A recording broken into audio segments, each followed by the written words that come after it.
You have just downloaded the BBQ Central Show, which airs live every Tuesday from 9 to 11 p.m. Eastern Standard Time. The BBQ Central Show is brought to you by the BBQ Guru, creators of automatic pit temperature control technology. They can be found at thebbqguru.com or call them 800-288-GURU. And by the Chops Power Injector System, the 2015 Barbecue Tool of the Year at the NBBQA. Find them at barbecuekansascity.com. And by Butcher Barbecue. From injections to rubs to sauces, always trust your butcher at butcherbbq.com. And by Big Poppa Smokers, your one-stop online shop for everything and anything that has to do with barbecue. Their website is bigpoppasmokers.com. And by Cookshack pellet and electric grills. Visit them at pelletcooker.com or cookshack.com or call them 800-423-0698. And by Cookin Pellets, you can buy Cookin Pellets at cookinpellets.com. You can also visit amazon.com to purchase as well. And by Green Mountain Grills, some of the best pellet grills on the market today. You can visit them at greenmountaingrills.com. This is Maddie Rempe from Cleveland, Ohio, and you're listening to BBQ Central. So to get that perfect barbecue, you use wood. Are you sure it's safe? Whatever. We put the lighter fluid on, strike the match, and... Oh! Should we call the fire department? That might be a good idea.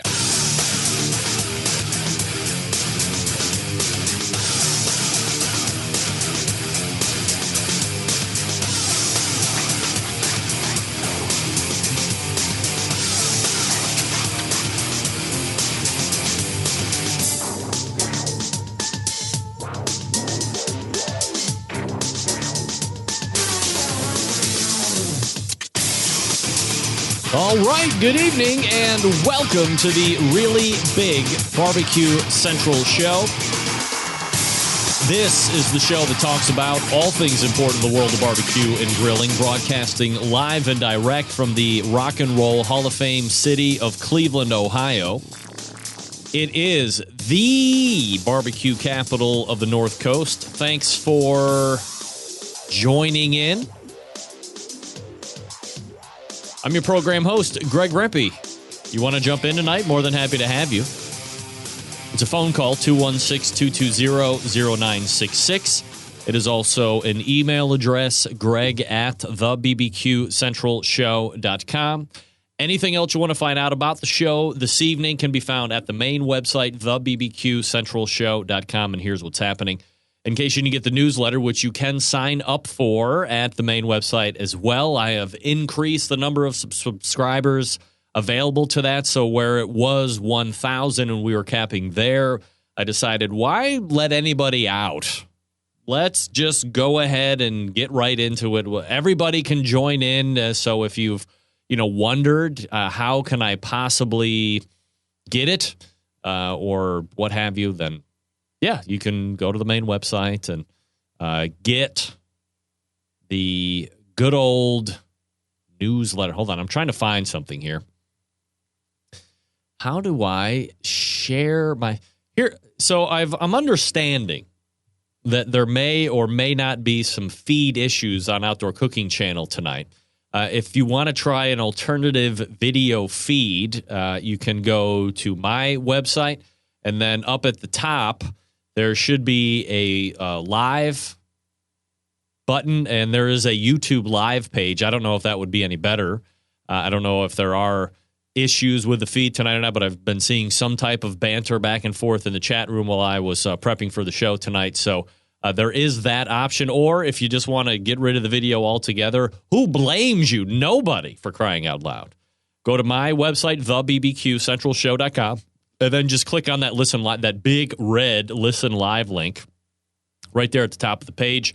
And you can take the show old school as it was meant to be. Remember, me on video was never supposed to be part of the equation. And we have grown into this over the span of time. But you can get it old school like that as well if you choose. So here's what's happening. At 9:14, In his third Tuesday of the month regular spot, we're going to be joined by multiple-time author, TV show host, cooking class instructor, and a regular contributor to this show, Stephen Raichlen, will be joining us. We're going to be talking a little bit about chili. We're going to be talking mostly about his wrapping of the shoot Project Smoke 2, which is the second season. We will also touch on something else, which I'll get into here in a minute. So stay tuned for that. Then at 9:35, Apopka, Florida had the lights shining down on it in regards to competitions this past weekend. And from, all of the major sanctioning bodies, KCBS, St. Louis Barbecue Society, all the Texas stuff, they were one of the only ones, that being FBA, that actually had a competition this past weekend. It was a very large competition. 69 professional teams showed up, and we have the winner to recap a big weekend in Florida, who also happens to be a talk show host of barbecue fashion himself. He precedes this show, none other than the pitmaster of Whiskey Bent BBQ team and the host of Whiskey Bent BBQ in the Pit. Chad Ward will be joining us to recap at 9:35. And then we'll move to the second hour. At 10:14, we continue our progression through the KCBS Team of the Year category winners. Last week, it was Tim Shear from Shake and Bake, the world's tallest man of barbecue. Then the week before that, we had Sterling Ball doing the pork category. Tim was ribs, by the way. Tonight we're doing chicken. It's everybody's either favorite or least favorite category, depending on how you do with it, or how you do to it, or how you're currently suffering with, whatever. Brad Leighninger from Gettin Basted will be joining me, and we're going to do exactly like we did with Tim to start with. We're going to go ahead and break down all the chicken stuff from the pre to the cook to the post, and then we're going to get into some other topics as time allows, but we want to make sure that we're spending all of the time that we can on the chicken stuff, and then we'll merge in from there. So Brad has the second hour wrapped up for himself. If we have time after the fact, we can certainly fit you in where we can get you in, that being the phone, 216-220-0966, or that being the email, greg@thebbqcentralshow.com. All right, so we know the show is live right now. Go ahead and make a Facebook post. Let everybody know that the show is on, that you are watching it, that you are listening to it. Of course, the main website here where you can link to the video. You can also go to the audio, thebbqcentralshow.com. Longtime syndication video partner of this show, outdoorcookingchannel.com /watch-now is the place you want to go for all of the video stuff. And if you have a Internet Protocol television situation, you can go like on a Roku, go to the App Store, see what they got there. If they have Outdoor Cooking Channel there on your App Store and your IP television platform, download it, and you can watch this show as well as many other pre-recorded shows live as they happen. And you can also get all of the archives at Outdoor Cooking Channel as well after the show airs live from 9 to 11. I don't know if anybody saw this, but I wanted to mention it. I don't know how many people believe that everybody has to wait in line at Franklin's Barbecue in Austin. I think the only person to date that has been verified that has been able to skip the line is indeed the President of the United States of America's, Barack Obama. And I believe that is under protest as well. But by and large, I believe there is no line skipping or advancing or non-waiting. You can't even hire people to wait in line so you don't have to wait in line at Franklin's Barbecue in Austin, Texas anymore. Why, just ask our friend Kanye West was forced to wait in line at Franklin Barbecue. This coming from Stephen C. Webster from Austin.com. Everyone loves Franklin's Barbecue, even President Barack Obama, the only person in the known universe who has been allowed to skip the line that always forms at Franklin's every single day. In fact, Franklin Barbecue is so famous that it is becoming almost as well known for its long wait as those succulent meats, according to the New York Times, which featured Franken Barbecue this week in a nice long read and exclusive video. Mr. West attempted to become the second person ever to cut at Franklin's Barbecue, but was rebuked by the ever-polite staff. Kanye West wanted to cut the line, and we didn't let him, Benjamin Jacobs said, the restaurant general manager, and that's what he told the Times. Everybody is equal.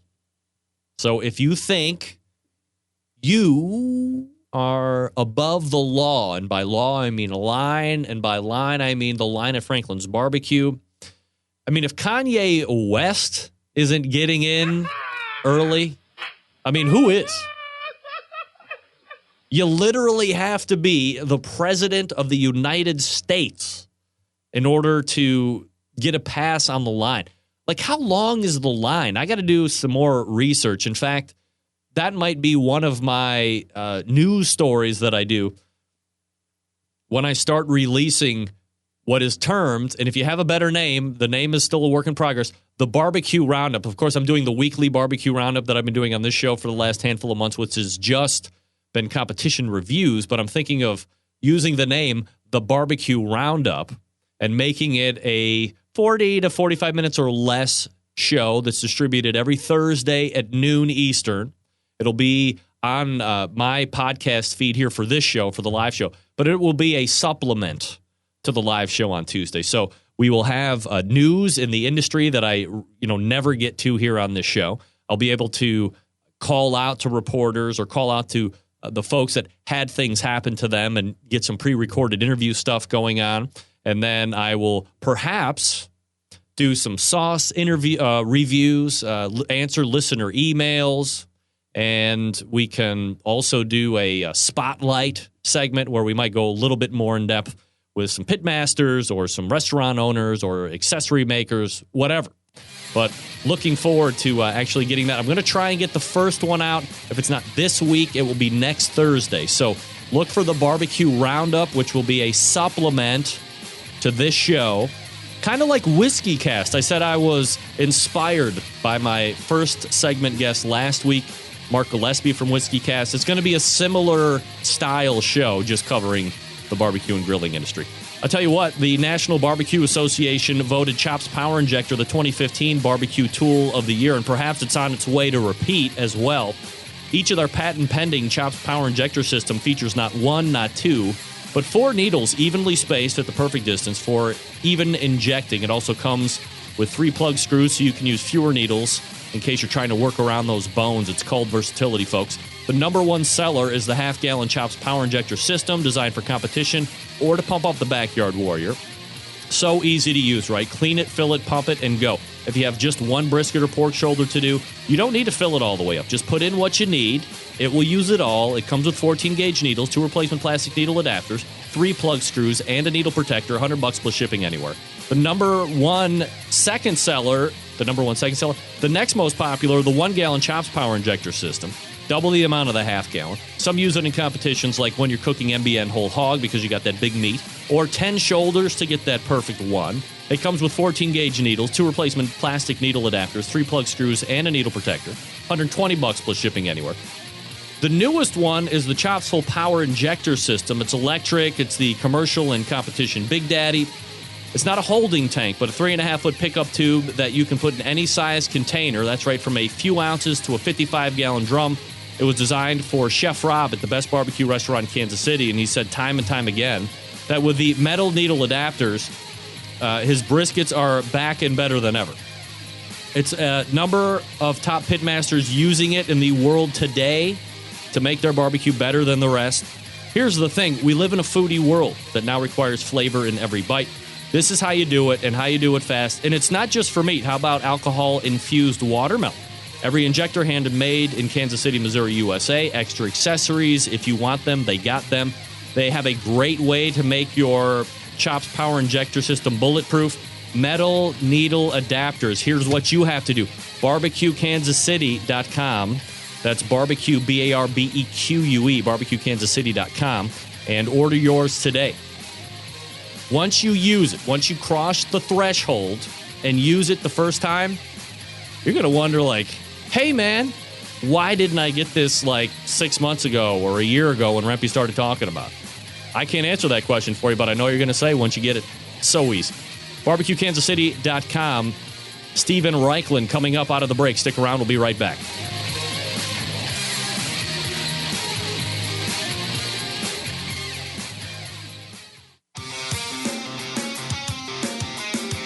Broadcasting live from the Barbecue Central Radio Network studios in Cleveland, Ohio.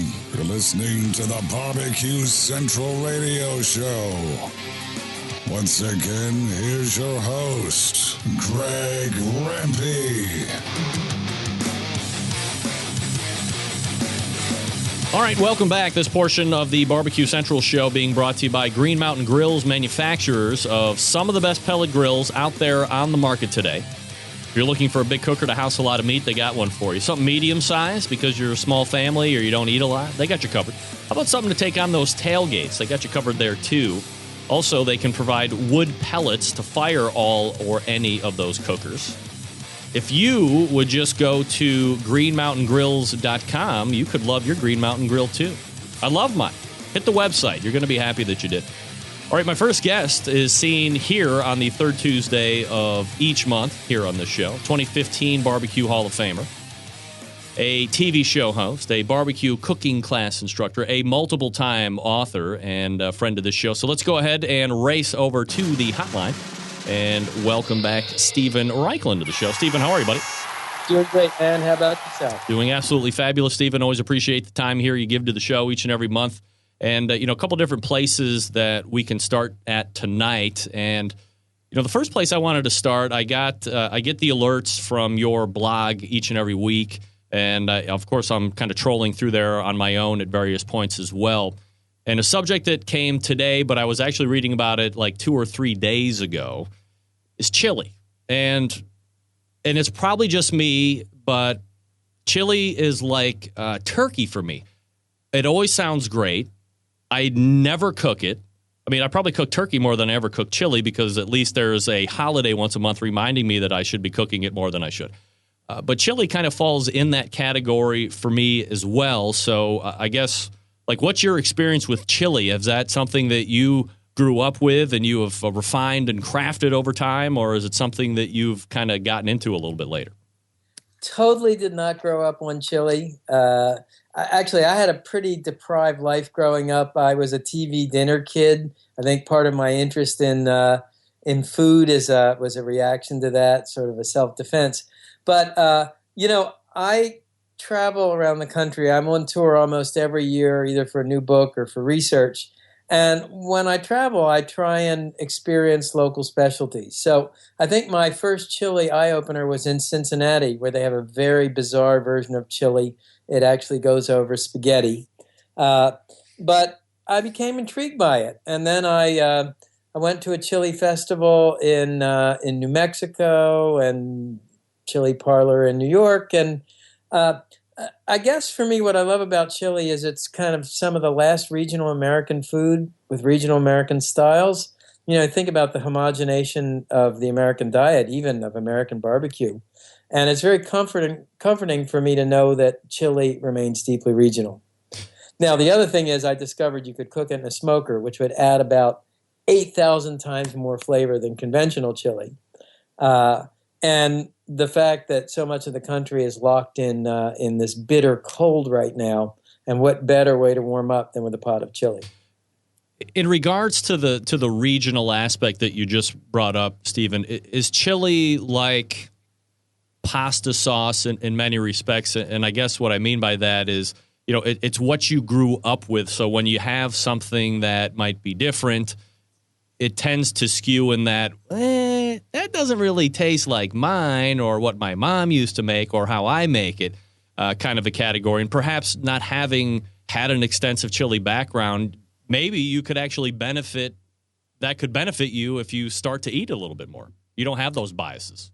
Yeah, I certainly don't have those biases. I don't have an axe to grind or a particular region to defend. I think chili is a little bit like barbecue, and that is that people who are really into this world, there's a facade that they put up of purity and strict regionalism and partisanism. But I think beyond that, there's, great curiosity as to how to do it better. remember in my book Man Made Meals, I interviewed one of the Chile Grand Champion. It was just astonishing the lengths to which he went to practice his craft, including taking copious notes with every festival, every batch of chili he made to kind of see what worked, what didn't, regional variations. The onions in one city that has a competition are different than the onions in another city. So I think that there's just like in barbecue, once you get behind the partisanship, people just really want to master the craft. In regards to the regions that you had mentioned, and I'm sure many would argue, as you kind of alluded to, that Cincinnati chili. Now, look, I live in Ohio. I don't get down to Cincinnati much, but you're referring to, of course, the Skyline chili. And Sure. That has since franchised, and it's made its way up here to a few locations here in Cleveland.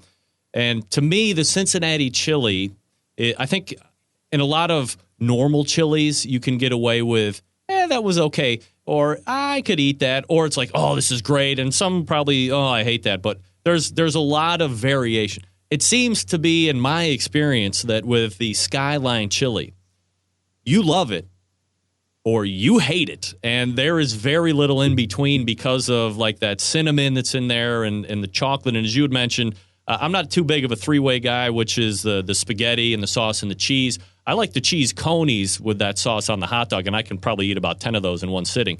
But it is a little bit unique. And are you a fan of the Skyline chili, Steve? I love Skyline chili. Yeah, absolutely. Whenever I go there. In fact, I don't know, I forget which book, but I sort of deconstructed it and reconstructed it and used it as a topping for a hot dog, which I grill, of course, because, I'm not going to boil a hot dog, but I think it's great.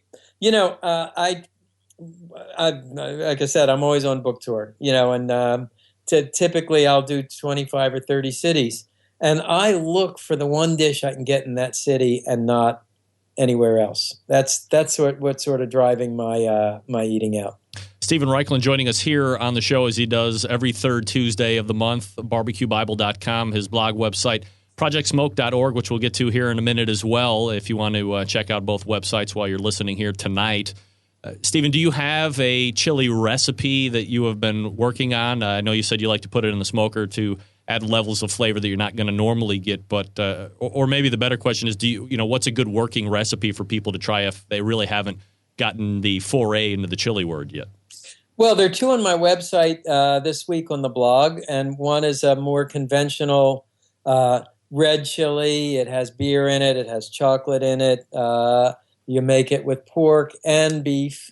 And I would consider that is just sort of a good cornerstone, all-purpose, big-flavored chili. Then there's also a green chili that we make at Barbecue University, because very often Barbecue University overlaps with the arrival of Hatch chilies from New Mexico. So we get our friends at Melissa's always send in a couple cartons. We roast them off in this really neat cylindrical fire roasted. It's a chili roaster attachment that goes on one of our wood-burning grills, and make a green chili. My assistant, Nancy Losky, who many of you will know from my website, that's her recipe. It's absolutely fabulous. And again, that one we finish up on the smoker too. Do you find that because, I found that ground meat does have a propensity to pick up smoke a little bit more easily than, the bigger whole cuts of meat. When I do meatloaf in the smoker, that really will take on smoke quite a bit. And you can get a tremendous smoke ring if you ever smoke meatloaf on a smoker, if you're into that kind of a thing. But sure. Do you need to be a little bit more cognizant of smoke being picked up easier in the chili than you would normal stuff, or no? I think chili is very forgiving. I think chili cooked on a stovetop is great. So the minute you put it in a smoker, you are so far ahead of the game, whatever smoke flavor it picks up. All right, Stephen. Last month, we talked about salmon eggs. And you were very pro salmon eggs. And I have to admit, you really jazzed me up. And I was passing through a Whole Foods arena in Beechwood, Ohio, which is an eastern suburb here. And I was like, salmon eggs, I got to go in. So I raced into the store. I text messaged you. I was like, this is the right stuff. I want to make sure I'm getting the right stuff. and I got the salmon roe eggs, and I tried them. And it must be an acquired taste, and I want to sit here and tell you that they were tremendous, perhaps life-changing, and mostly, I guess I don't want to look like someone that isn't cultured enough to understand what was exploding in my mouth, but I had 2 pretty decent-sized spoonfuls, and it was a bit of a struggle. There was a lot of, I told my daughter, I was like, it's like I have a bluegill in my hand, and I just was licking the skin and then threw some bitter salt in my mouth like a juice thing. So it was definitely like that briny pop that you were talking about, but there was a fish component that seemed a bit disjointed to me, and I just found it to be a little bad, to be honest. First of all, okay, let's call it by a name that lends it some dignity. Okay, let's call it caviar. Caviar, yes. Traditional caviar, which, by the way, comes from the Russian words cake of strength. So it was believed to be a very, not only an aphrodisiac, but a very nourishing, strength-giving food. Traditional caviar comes from the sturgeon. Salmon roe, you're right in calling it roe. I call it caviar because real sturgeon caviar at this point is so absurdly expensive, $300 a spoonful. It would make cocaine seem like a bargain. But in any case, I love it, but I love fish. I like salty, briny, that whole arena of flavors. It's a very sensual experience. I hope you experience this when you kind of bite into it. It's sort of, it crunches, but then it gets gooey, and it's a very sensual experience. I'm going to trust that you got a good one. It is fishy, but it should be fishy in a good way, like the seashore, not fishy in a bad way, like a fish store. Yeah, it wasn't. It wasn't like bad fish smell. Okay. Or it's so here's and I didn't. You asked me how you should serve it, and I think I may have said buttered toast, brioche toast points, or with vodka. But it's also extremely delectable, licked off the belly of one's companion.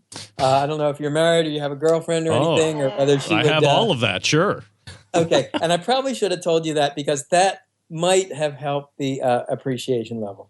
Anyway, you know what? Let's do. Next time I'm in Cleveland or you're down in Miami, let's eat some together. By the way, I've taken to smoking my caviar with a smoking gun as a whole different dimension. It's incredible. All right. Well, I wanted to make sure that I had the experience the next time that we were going to be on the air together. So that's where salmon caviar sits at the moment, to be continued. Okay.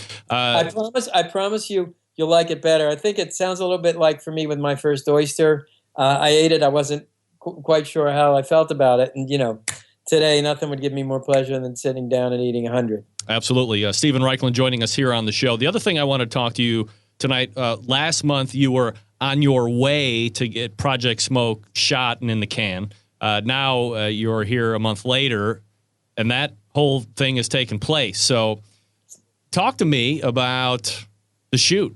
From a high level, was it everything that you'd hoped for? Were there hurdles to overcome? What was the experience like this time around versus season 1 shooting? All of the above and then some. High points, finding the crew. I mean, seeing the crew again. We have an incredible crew. And I tell you honestly, Greg, we would work. I mean, there were days when we worked 14 hours, 16 hours. We would start, it would be in the 40s. It would go up to the 80 degree at noon and then down to the 40s at night. One guy fell, got 7 stitches, and was back at his camera an hour later. I mean, this is the dedication of the crew. So that part was just unbelievably satisfying and gratifying. In terms of the backdrop, I told my producer I want 2 things, right? I want palm trees and I want to be in California. So he found a location in Palm Springs, California.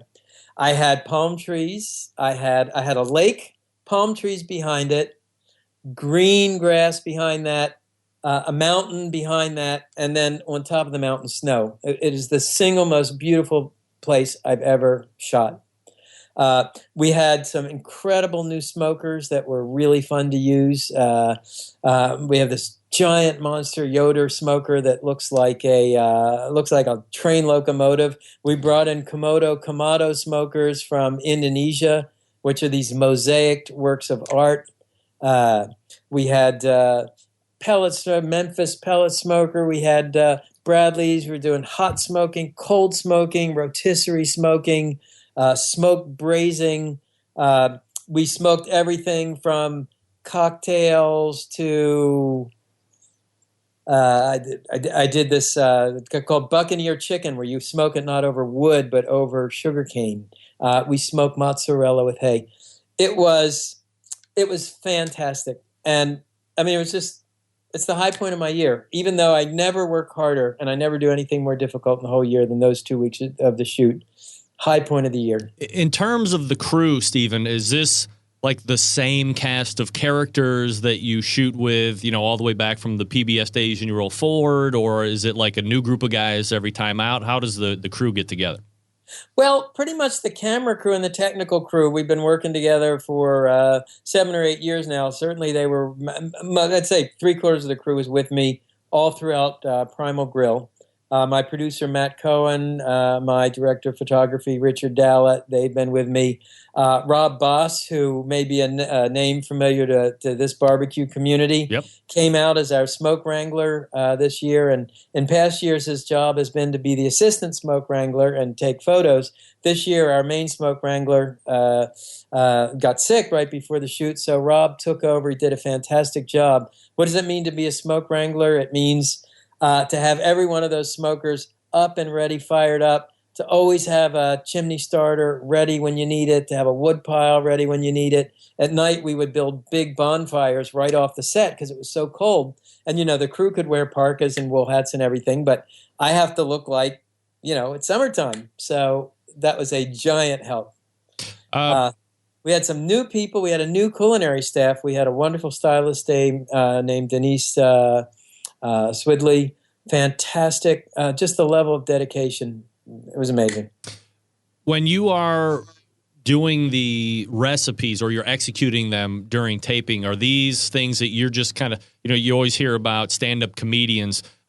When you see them, they already have a set of material that they have worked on and they've honed, they've crafted, and they love it, and now they're out there doing it. But, on a Tuesday night, they sneak out to open mic night and they work out some material and, try and get the punchline right, or maybe they're pausing a little bit more to build a little bit more suspense or whatever. Is it similar for you? Are you kind of working out recipes during a shoot, or because everything has to be jammed in and you're under a time crunch and budget, these have to be well-honed, well-refined, so when you get there, you can execute and boom, you're out? Well, I would say we start this shoot like we start every shoot, with a plan, with recipes formatted, discussed, planned out, and by the 7th or 8th day, we're definitely into improvisation mode. A shipment would be late, or you order one cut of meat and another cut of meat comes, or we had a freak windstorm one day that shut us down for a day. We had a freak rainstorm. I mean, we had every weather situation you can imagine.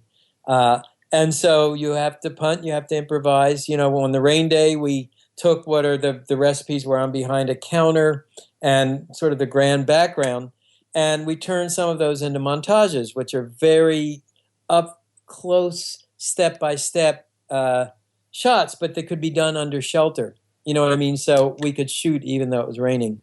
Came up with some cool stuff. One of the local specialties of Palm Springs is that they grow lemons, and one of our kitchen staff lives next to a guy with a ranch that has lemon trees. So he brought in a big lemon branch one day, and it was the day we were doing hay smoked mozzarella. And I remembered in the south of Italy, we had this wonderful dish. You take smoked mozzarella, you sandwich it between lemon leaves, and grill it over a hot fire. Absolutely astonishing. So that wasn't on the menu. It just happened, but I'm sure glad it did.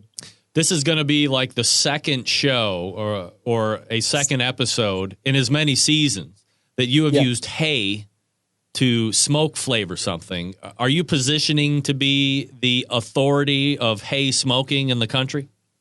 Well, I wouldn't say the authority, but what I would say is I'm certainly the champion of hay smoking. I don't know anybody else using it, by the way. And straw. Well, just 50 million Italians. I mean, it's funny. One of the shows we did, it's a really cool show. It's called Smoke in a Hurry, right? Because if you think about what is the notion of smoking barbecue, right? Low and slow. So in this show, we do 5 dishes that can all be smoked in less than 10 minutes, and most of them actually in less than 5 minutes. And that's one of the beauties of hay smoking, or as many readers have corrected me, sometimes I'm using straw instead of hay. I'm a city guy. I didn't know the difference. I do now. But at any rate, this is a way to get a tremendous smoke flavor in a very short amount of time. It's also very good, like if you want to smoke a hamburger, but you want the meat to stay cold and safe, and you don't want it to get rubbery like a hamburger would in a smoker. You just blast it with hay smoke for 5 minutes, and then you grill it. Stephen Raichlen writes barbecuebible.com and just got done shooting the 2nd season of Project Smoke. When are we going to be able to see that on television, Steve? Launches on Memorial Day 2016, so just right around the corner. Perfect. You can check that out, projectsmoke.org, and you can check back next month on the 3rd Tuesday of what will be March for another visit with Stephen. Always appreciate the time, Stephen. Thanks so much. Hey, thank you. You got it. There he is. Stephen Raichlen, ladies and gentlemen. Project Smoke. All right, pervs and or otherwise sexual deviance and malfeasance. The audio does exist. He did not say under any circumstances that we were going to be eating caviar off each other's bellies. He didn't say that. He did not say it. He said he should have told me to eat caviar off of either my wife or girlfriend's stomach. That's what he said. And then what he said, after a wide pause of space, he said he would like to have caviar with me. Like, caviar with me. I think that's what he said. Look, let's be honest. If Stephen Raichlen wants to eat caviar off my belly, who am I to say no? He's a Hall of Famer, man. You would do it. All right, folks, before we get to Chad Ward, let me talk to you about the longest-running sponsor of the show, the BBQ Guru. Automatic pit temperature control devices. They are the creators of this technology. Why are you going to buy from anybody else? I don't know. Not familiar with how these little beauties work? Imagine a product that keeps your pit at the temperature you set it at. If you're a busy working pro, if you're constantly on the run with kids, quite frankly, you don't have the time to set around and tend pit temperatures. The Guru allows you to throw on a pork butt, a brisket, a couple slabs of ribs, or all of that. You can do whatever it is you need to get done, and that BBQ Guru will maintain that pit temperature you set it at. There's currently a number of different models to choose from. CyberQ Wi-Fi for the tech guys, or if you want to use more than one pit to control. You can view internal temperatures of meat. All this good stuff takes place right there on your CyberQ Wi-Fi. The other end of the spectrum is the Party Q at $149 for most models. It'll go from cooker to cooker to cooker. It runs on AA batteries. It is a completely self-contained pit temperature control machine. So here's what you do. You head on over to thebbqguru.com. You check out their products. If you have any questions about what to order, I say it each and every week, don't guess. Call them, 800-288-GURU. They will make sure you're outfitted with exactly what you need to get you up and running right out of the box. Again, 800-288-GURU. Or you can visit the website first, thebbqguru.com. The BBQ Guru continues to be a breakthrough in barbecue technology. In 2 weeks' time, we will have Bob Trudnak from the BBQ Guru on to talk about some pretty industry-changing stuff, if I may tease. Chadley Von Ward out of the break. Stick around. We'll be right back.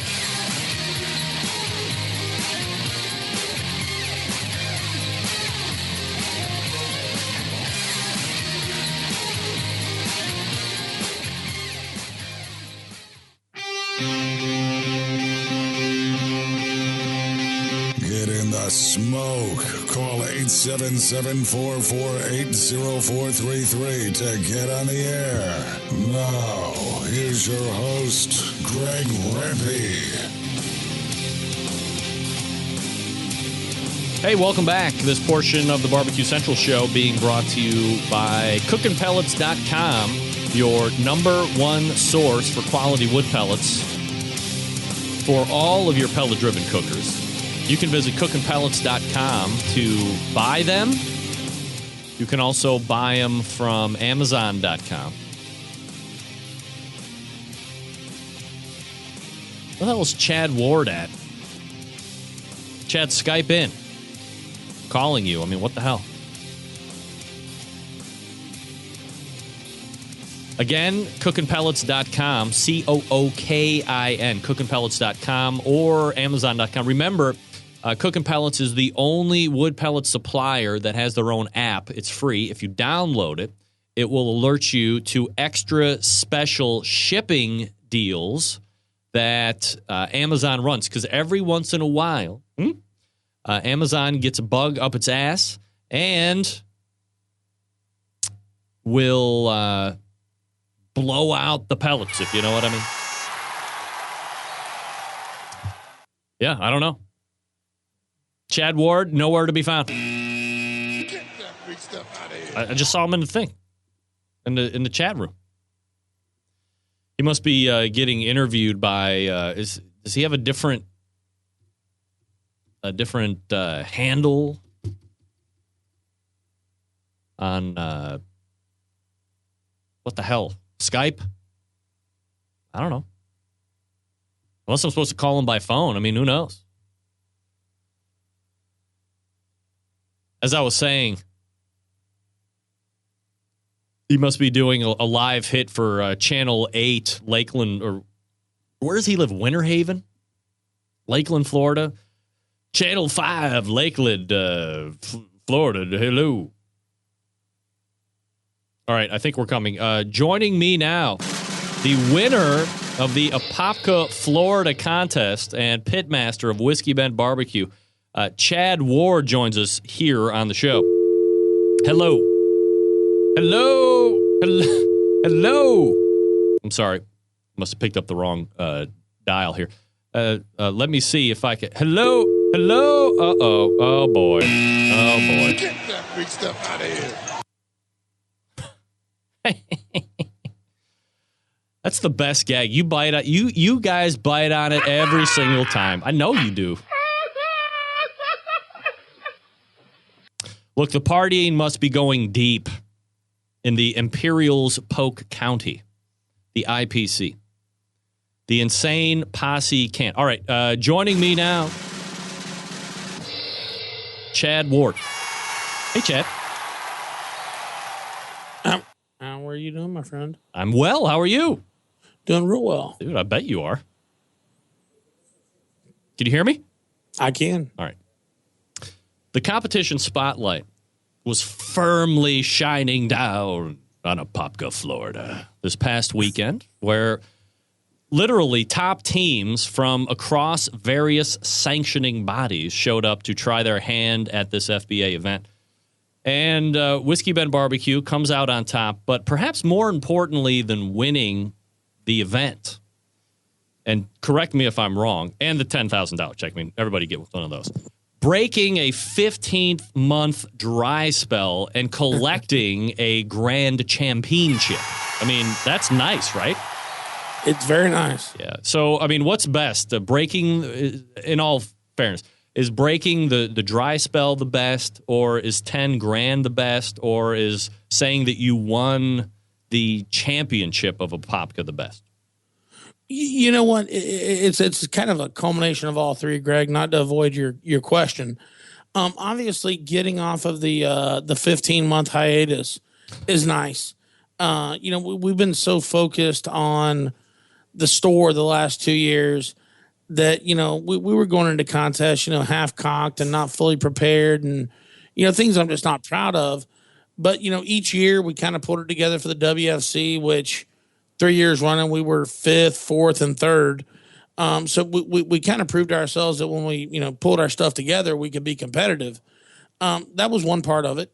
The other part was, it was nice to win in that field, and the paycheck doesn't hurt, but to go against, not only your guys from down here, but Myron and some of the other guys that flew in and cooked it. Yeah, and the city of Apopka, that's a beautiful contest. For any of you guys up north looking to get out of the winter and come down south and cook a contest, it's a great one. And it's heavy on the payout up top, but it's great. And it's a 4-day contest. You can cook barbecue on Friday and Saturday and cook chili on Sunday. It's a fun one. Chad Ward joining us here on the show. He is the host of Whiskey Bent BBQ in the Pit and pitmaster of Whiskey Bent Barbecue competition team. Chad, you'd mentioned something a couple minutes ago, saying it was a culmination and where you guys were and where you were kind of dialed in at this point. Barbecue has become so expensive. It almost seems like, why are you out there if you are half cocked or if you're not really, not saying that you're not in it to win it, but to put yourself in a position that the majority of other guys, aren't partying it out a little bit or aren't really tying it on before they're going to cook, because it's just so freaking expensive anymore and it's so specialized and there's a huge expense layout. Nobody knows better about that than you. Why do that? Like, what's the deal? Well, it wasn't about the going out there and laying it down super heavy, Greg. It was more about the just going out there and being so preoccupied with other things in life that you just didn't have your stuff together and you weren't mentally prepared to go cook a contest. I mean, the legend of Whiskey Bent, yeah, man, we tore up a lot of Friday nights, 3, 4 o'clock in the morning. Kevin Bevington, the proprietor of this channel, can say we kept him up a couple of nights. We're not proud of it. Yeah, we kind of are. But now in this day and age, you have to really focus in on the cook. So it wasn't that as much as we just didn't have our stuff together from the point of view of literally, did we have our stuff together? Did we have all the stuff we needed for the cook? Did we have this? Did we have that? And it was like I said a little bit earlier, on my show, it came down to a come to Jesus meeting between me and Matt Van at the WFC this past year, where he just went, dude, are you in or are you out? I know you got a lot of stuff going on, but do you just want to be a barbecue guy that used to do something and has a store, or do you want to be a barbecue guy that's in it to win it and is relevant? And since then, I think you can look back at our results, and it was a big wake up call to me, and I thank Matt for that. That's what great friends do. So when you're heading into Apopka here, when was the last time you competed? Before the last time we had competed was last weekend in Winter Haven. All right. And that was our debut of the new Stumps limited edition smoker. Yeah, that's a variable burn, and we had cooked on it here at the store numerous times. And I will tell you, since the WFC, we've kind of been back to the way we were when we were cooking well a couple of years ago. Everything regimented, everything prepped before we got out there. Meat, sauces, rubs, injections, the whole 9 yards, ready to go. Nothing that didn't need to go didn't fit in those boxes, and they go on the trailer, and that's what we cook with. And so last weekend we had cooked. We took a 6th there in Winter Haven, which we won a couple years ago. Great contest, big IPC contest. For you guys that don't know what the IPC is, it's only the baddest county in the U.S. when it comes to barbecue. And we were happy about it, man. We tied for second in brisket. We had a 7th in pork. We made some changes. We test cooked ribs 3 times this week to make sure it was right. And then Apopka, we get a $199 in ribs. How nice is that to test cook, work your ass off, and then see the results, a week later. So, statistically speaking, let me give people a rundown in case they didn't go over to the new Florida Barbecue Association website, which is very nice, by the way. 69 total professional teams. You take GC, or the team takes GC with a 788.18, and then there's like 7 or 8 decimal points past that. Who cares? Highest Florida Barbecue Association score ever amassed, if I'm not mistaken. Yes, it is, Greg. All right. And that means more to me than anything else. I mean, 350 contests, 15 years of the FBA, and the mountain of amazing cooks that have been at those 350 contests. That honestly, and it will get broken someday. But to me, at this point in time, It's the most amazing feat I've done in barbecue, and I'm gonna relish it until somebody breaks it, man. And it's only because the guys that stepped before us were such great cooks. To be able to say you got the best score in the FBA in the history of it at this point in time, simply amazing. The point spread between you and Accutech was, roughly 6 points. So, when you look at how do teams beat other teams in various ways of how they're ranking all the way over, that's a pretty big point spread too. I mean, we've seen it at time and time again through various sanctioning bodies where you're a tenth of a point between 1 and 2, or 100th or 1,000th of a point. So this is a pretty big gap. 20th in chicken, first in ribs, first in pork, third in brisket. So talk to me about chicken. When you don't hear your name called, a lot of teams say, and you've heard the show a number of times, Chad, everybody likes to hear a chicken call because it seems to set a momentum or a mindset that, we're right in it right off the bat. You don't get a call in chicken, it sets a tone for maybe we're not going to have a great day. Yeah, that's a great point, Greg. You loved it. And the way they did awards at Apopka, they called up 2 through 10. So, you hear 9 names roll off the bat. You're not there. I looked over at Griff and I said, we don't have first place chicken today. Even though the chicken was good, it wasn't first place chicken. So I knew we were going to no call in chicken, and we did. And I will tell you, it was a different story when it came to ribs. Ribs, they called 2 through 10 up there. And I had made the comment, we cooked 6 slabs, Greg. And if we could have fit 24 in an FBA box, we would have. Oh, that good, huh? There were 4 slabs that were just delicious. And we narrowed it down to 3 slabs. And as you'll see, on Facebook and Twitter and Instagram, I posted our box pictures. I didn't have a picture of the rib box because it took us 3 minutes to push the back forward and the forward back to get the 2 hooks to stay in the box. Wow. My boy Jared Hatcher had put 18 ribs in the box, and it was jammed up, and they were all amazing. And so when we didn't hear our name, and maybe this is, but I had told him when we turned that box down, I said, guys, in all the years I've been in competition barbecue, that's the best ribs we've ever cooked.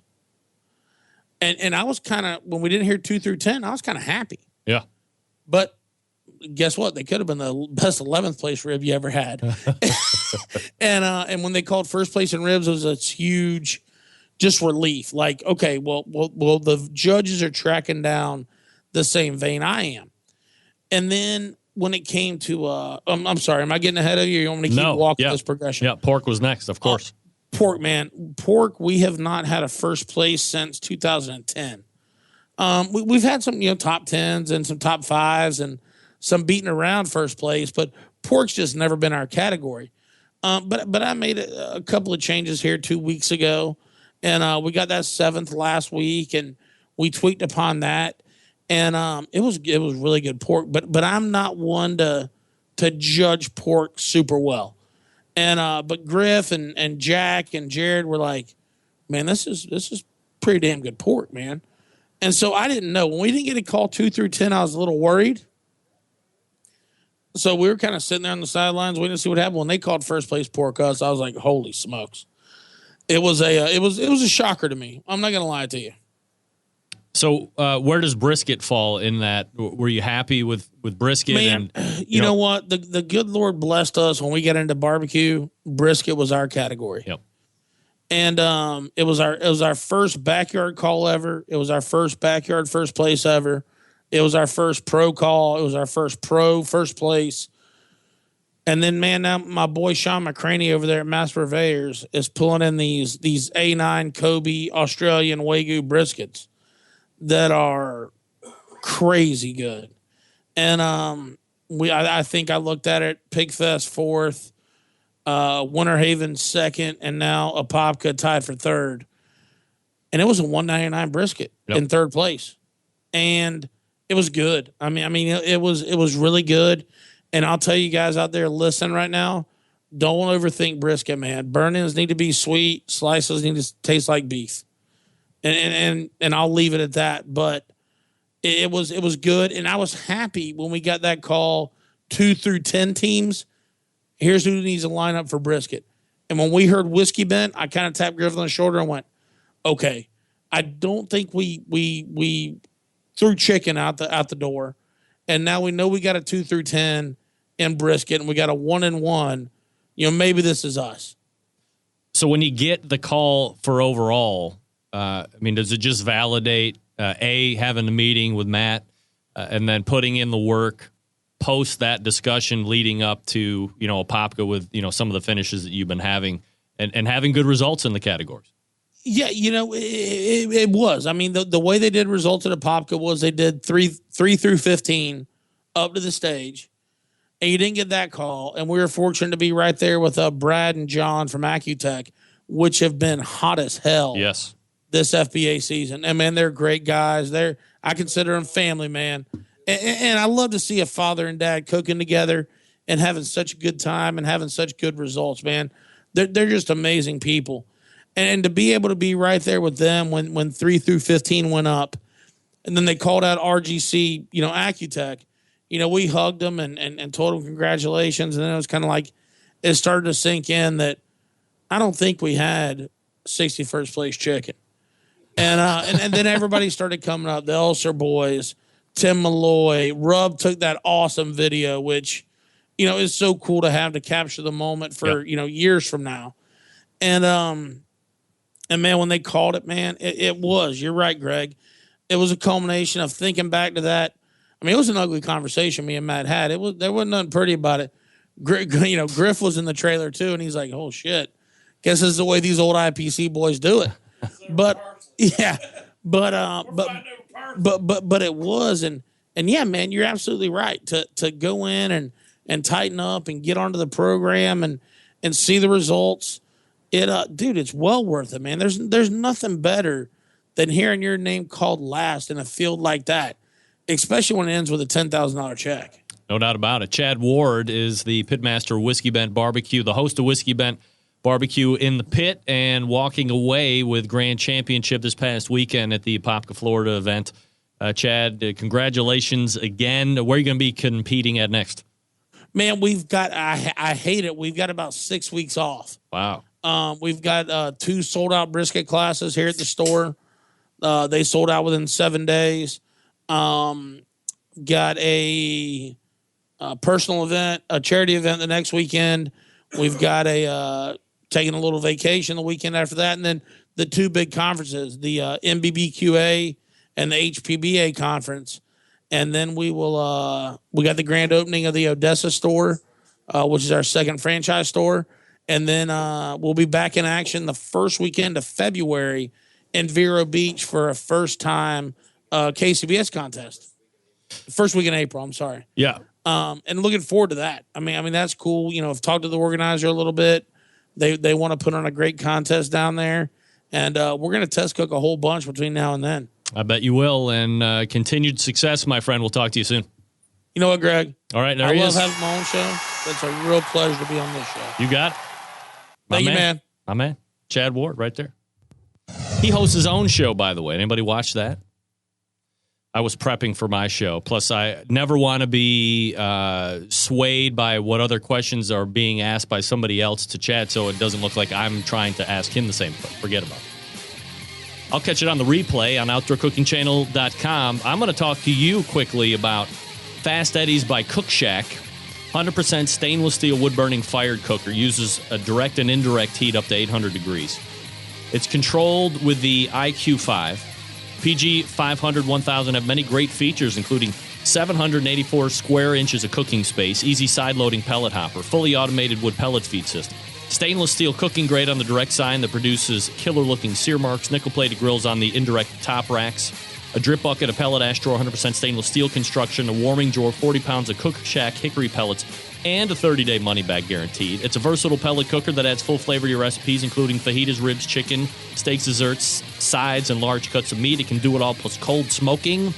Grilling with wood pellets penetrate the food with an intense, smoky flavor.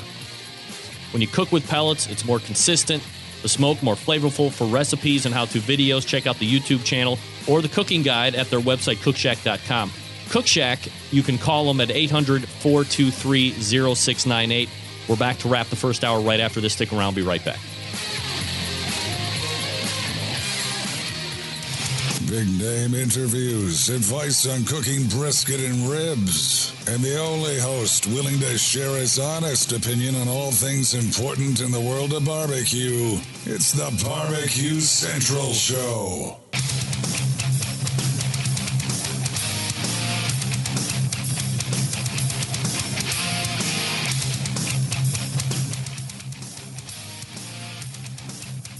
Yeah, I pushed the wrong button right there. Welcome back. 216-220-0966. Greg at thebbqcentralshow.com. Congratulations again to Chad Ward and the whole Whiskey Bent BBQ team for taking grand champion in Apopka, Florida this past weekend. You know, I guess what resonates with me is, you know, if you follow Chad and his team and see where they came up, an ebullient team, a team that carried a lot of confidence right as they started out. Some would call them cocky, maybe overly cocky, but was able to back it up right off the bat. And then you get involved in other stuff, and, you know, Chad, very successful businessman outside of barbecue, like not even including the stores, which he's successful at too. You know, falling off a little bit and then having that moment of, are we in or are we out? Tie it up, tighten it up, boom, grand championship, you know, fast forward. All right, we are going to wrap up the first hour here. We'll step away for a couple minutes, and we'll be back for the second hour. You're listening and watching the Barbecue Central Show right here on the Barbecue Central Network. Stick around. We'll be right back.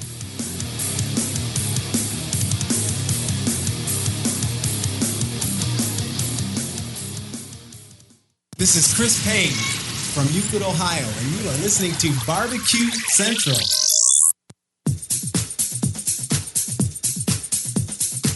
Happy to have you aboard here for the really big barbecue show. Boing.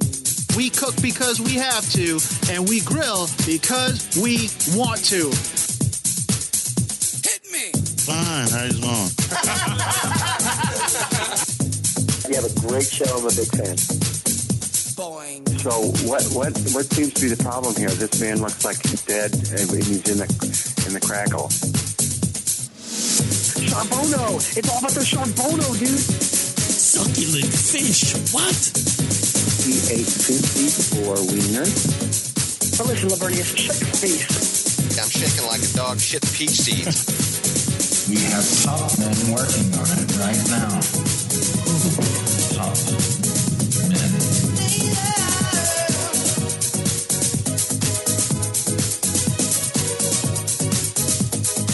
All right, just like that, we are into the second hour. Welcome in. This is the Barbecue Central Show. We talk about barbecue stuff here and grilling stuff here. Making sure my battery's okay in my hip pack so I can hear. You can't see it, but that's how I hear stuff right there.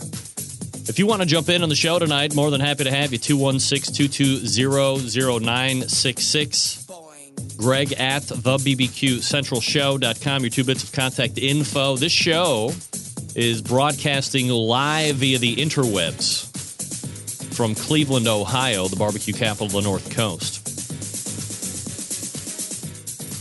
I did get a note from Kevin Bevington, proprietor of OutdoorCookingChannel.com, saying that the streaming issues that I guess were happening at OutdoorCookingChannel.com have since been resolved for the last number of minutes now. So if you're watching on YouTube and you want to bump back over, please do that. Otherwise, stay put or consume however you want. This show, in case you missed the first hour, we'll see podcast around 11:55 tonight. And you can catch up on the entire show at that point or anytime after. Don't forget, this show runs, this particular show. So what I'm trying to say, as I am confusing myself, is the Tuesday show airs 24 hours on Wednesday. So if you miss this show live on Tuesday, if you can get to the stream, the audio stream on Wednesday at any point, the show runs in succession, so it's like starting at midnight tonight all the way through until midnight tomorrow. You have the opportunity of listening to this show in its entirety, or however you get it. Maybe you get a piece here, maybe you get a piece there, and there you go. Still to come on the show tonight, Brad Leighninger from Gettin Basted to talk about chicken, and more chicken. Prep and cooking and posting and other barbecue-related topics. Never mind. All right, so let's get to the weekly barbecue roundup. This past weekend in the Kansas City Barbecue Society. Nothing.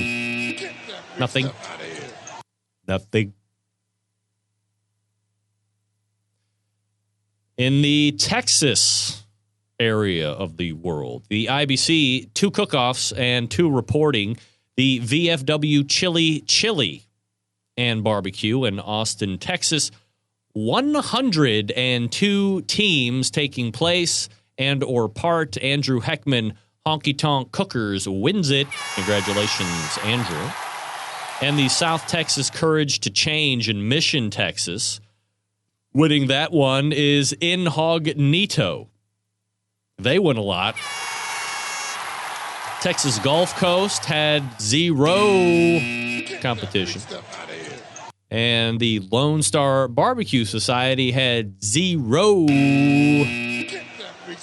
competition. A little slow in the competition world right now. Of course, the St. Louis Barbecue Society, which I'm going to be covering starting this year, 0.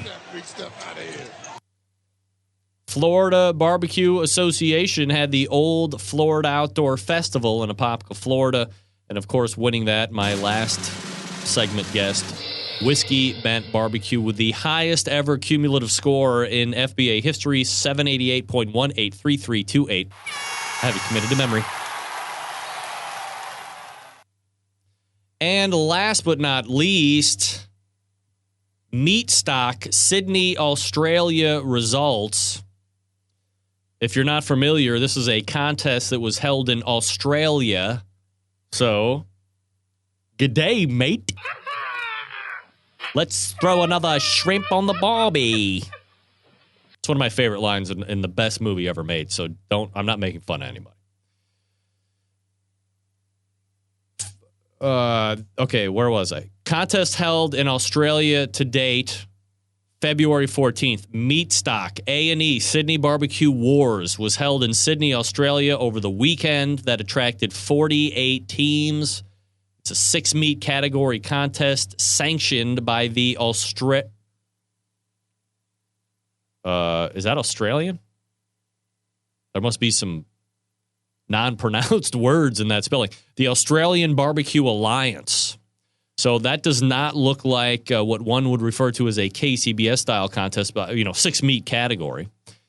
Winning it from Redmond, Washington, Saffron Hodgson. What? I want to point out the obvious, Australia, but America done come over to your world and own you on the barbecue circuit. As we say here in America, suck it and suck it double. Yeah. Just in case you think America's slipping on the barbecue, we will come from Redmond, Washington, America to Sydney, Australia, and beat you in barbecue competitions. We will do that. Wait, what? Saffron's from Australia. Saffron Hodgson from Redmond, Washington. I am so confused. Never mind. That contest didn't even happen. Is it April yet? Is it April 1st? Good Lord. Still to come, as I had mentioned, Brad Leininger from Gettin Basted. I don't know if you guys saw this breaking news story. A Barbecue Central Show exclusive news update. That's right, folks. Greg Rempe reporting here live from Cleveland, Ohio, the Barbecue Central's breaking news desk. iDevice's iGrill, the world's #1 app-enabled grilling thermometer, is acquired by Weber.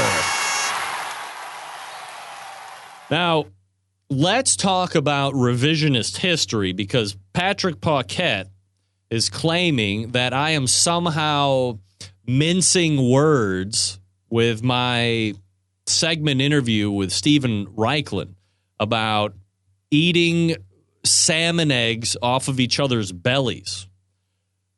In theory, of course, I have no problem with that. I think in theory, nobody really has a problem with that. And most people would want some kind of video with that.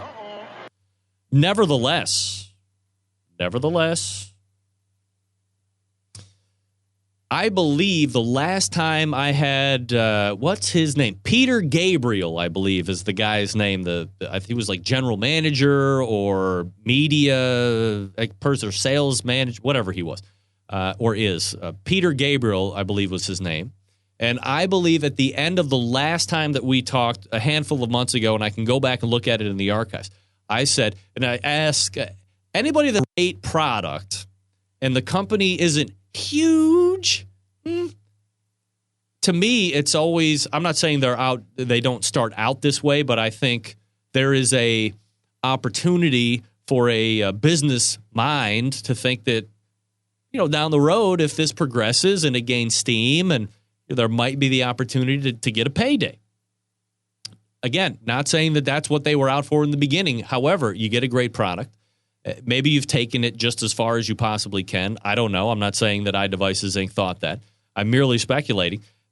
And then to have a company as big as Weber, like the biggest grill manufacturer in the world, come to say, hey, we would like that, and then you sell it off. Like, why not, right? But I believe at that point in time, he was still saying, this is we're parents of the product. We want to keep the product in-house. We want to nurture it and grow it. February 10th, 2016, iDevices, the preeminent brand in the connected home industry, announced today that it has entered into a definitive agreement to sell the world's #1 app-enabled grilling and cooking thermometer brands, namely iGrill and Kitchen Thermometer, to Weber Stevens Product LLC. Weber, the world's largest manufacturer of outdoor cooking grills and grilling accessories, will continue to offer and grow the line of connected cooking products. The line today includes the app-enabled Bluetooth smart thermometer, including iGrill 2, iGrill Mini, Kitchen Thermometer, and Kitchen Thermometer Mini, as well as several accessory probes. The terms of the agreement are private, a.k.a. we don't want you to know how much money we are making on that. Hey, I would shout it from the rooftop. That's what I'm talking about, Dave. Where's Weber and approaching Butcher Barbecue about the grilling oils and the fabulous new rubs? Get some real stuff on your shelves, Weber. Come on, man. Trust your butch. Trust that butch. As a matter of fact, I'm going to talk to you about the butcher right now. No better or easier way to step up the barbecue and grilling game on the circuit, in the backyard, what have you, than by going to butcherbbq.com. Check out the new website, butcherbbq.com. Check out the great new products as well, the rubs. They have the injections, the pork, the beef, the prime injection, the bird booster, the open pit pork injection, the grilling oils. Come on. Honey rub, pecan rub, special private blend rub, chipotle rub, cherry rub. I mean, come on. The line of products is vast and wide sweeping. I don't think, as a matter of fact, what did I do here? Yep, I found it.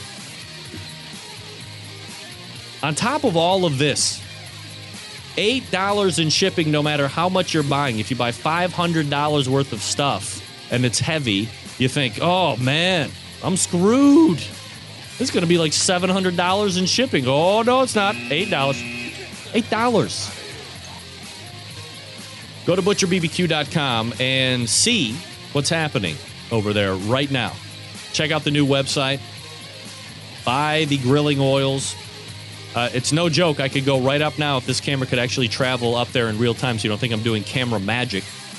But I have a bottle of butter-flavored grilling oil right next to my stove because it is delish, and I use it. Every time there's butter called for it, Here's a trick. Get grilling oil, and you want to make a quick grilled cheese sandwich. Get the bread out, get the pan down, heat the pan, grilling oil, heat it up, bread down, cheese, bread down. Let the grilling oil soak into the bread, then pick it up. Grilling oil down, let it heat up a little bit, flip it over. Now you got both sides of the bread buttered. Boom, turn the heat up. You got grilled cheese sandwich, easy as pie or cheese. But you use it because it's out there. It's shelf stable. You don't need to keep putting it back in the refrigerator, forgetting about it. Don't forget the trade-in program is still going as well, as I make an incredibly bad segue. You have commercially made injections from somebody else, and it's bad, and your scores have fallen off, or your wife thinks it's bad too. Trade-in link at butcherbbq.com. Butcherbbq.com. Always trust your butcher. We're back with Brad Leininger right after this.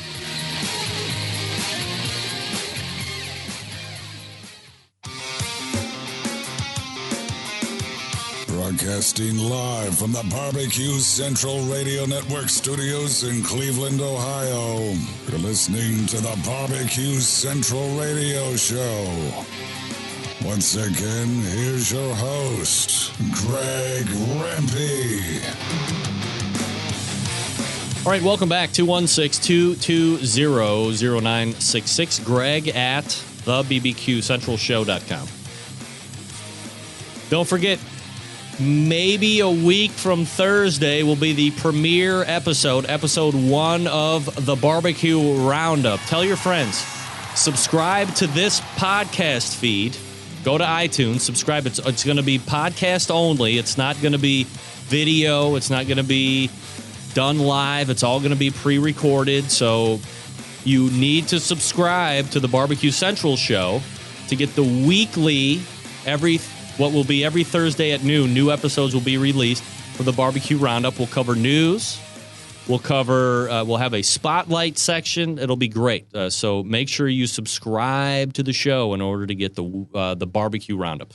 All right, joining me now is the 2015 Team of the Year KCBS in Chicken. We're going to talk about chicken, and also a bunch of other stuff as well as time allows. The pitmaster of Gettin Basted, Brad Leininger, joining me here on the show. Brad, how are you, buddy? I'm doing good. How are you, Greg? I'm doing absolutely fabulous, Brad. Appreciate you making time for the show tonight, my man. And so obviously it's a lot of chicken talk up front, and then whatever time we have left over, we can get into some other things as well, because rumor has it you're a pretty damn good brisket cook as well. So maybe we can throw a couple questions out there as well. But before we get started, maybe just a quick background about you and the team when you decided to jump in the whole barbecue business. Yeah, we started in 2012. We cooked our local contest, Rockin' Ribs, here in Springfield, Missouri, and we actually kind of leads into how we got into being so good at chicken. We got 3 meat calls at that contest, and we got like a 149 in chicken or something like that. So cost us a grand championship, essentially, in our first contest, and our second contest with something very similar. And so in our third contest, we're next to Lauren and Cheryl Hill at Smoking Hills. And we got them. I went over there and just shigged up as hard as I could for chicken. And they helped me out a lot. That actually got me on the road to knowing what to do for KCBS Chicken. Brad, what are you cooking on? I cook on Gateway Drum Smokers. We've been cooking on those for 3 years, since 2013. And I wouldn't have it any other way. It's the best thing on the market right now. Brad, that's a great segue for me, and I appreciate that, you being a professional guest to do that for me.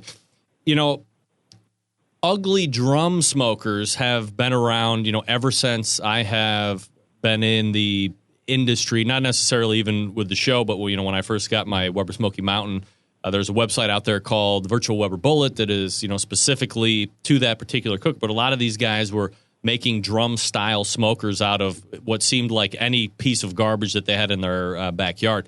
You fast forward it a number of years, now you have this Gateway drum smoker that is literally taking over the competition barbecue scene.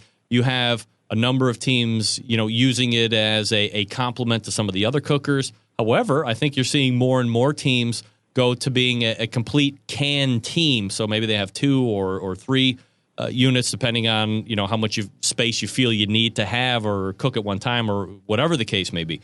Are you surprised at the amount of adulation and popularity that specifically the Gateway Drum Smoker has seen over the last couple of years?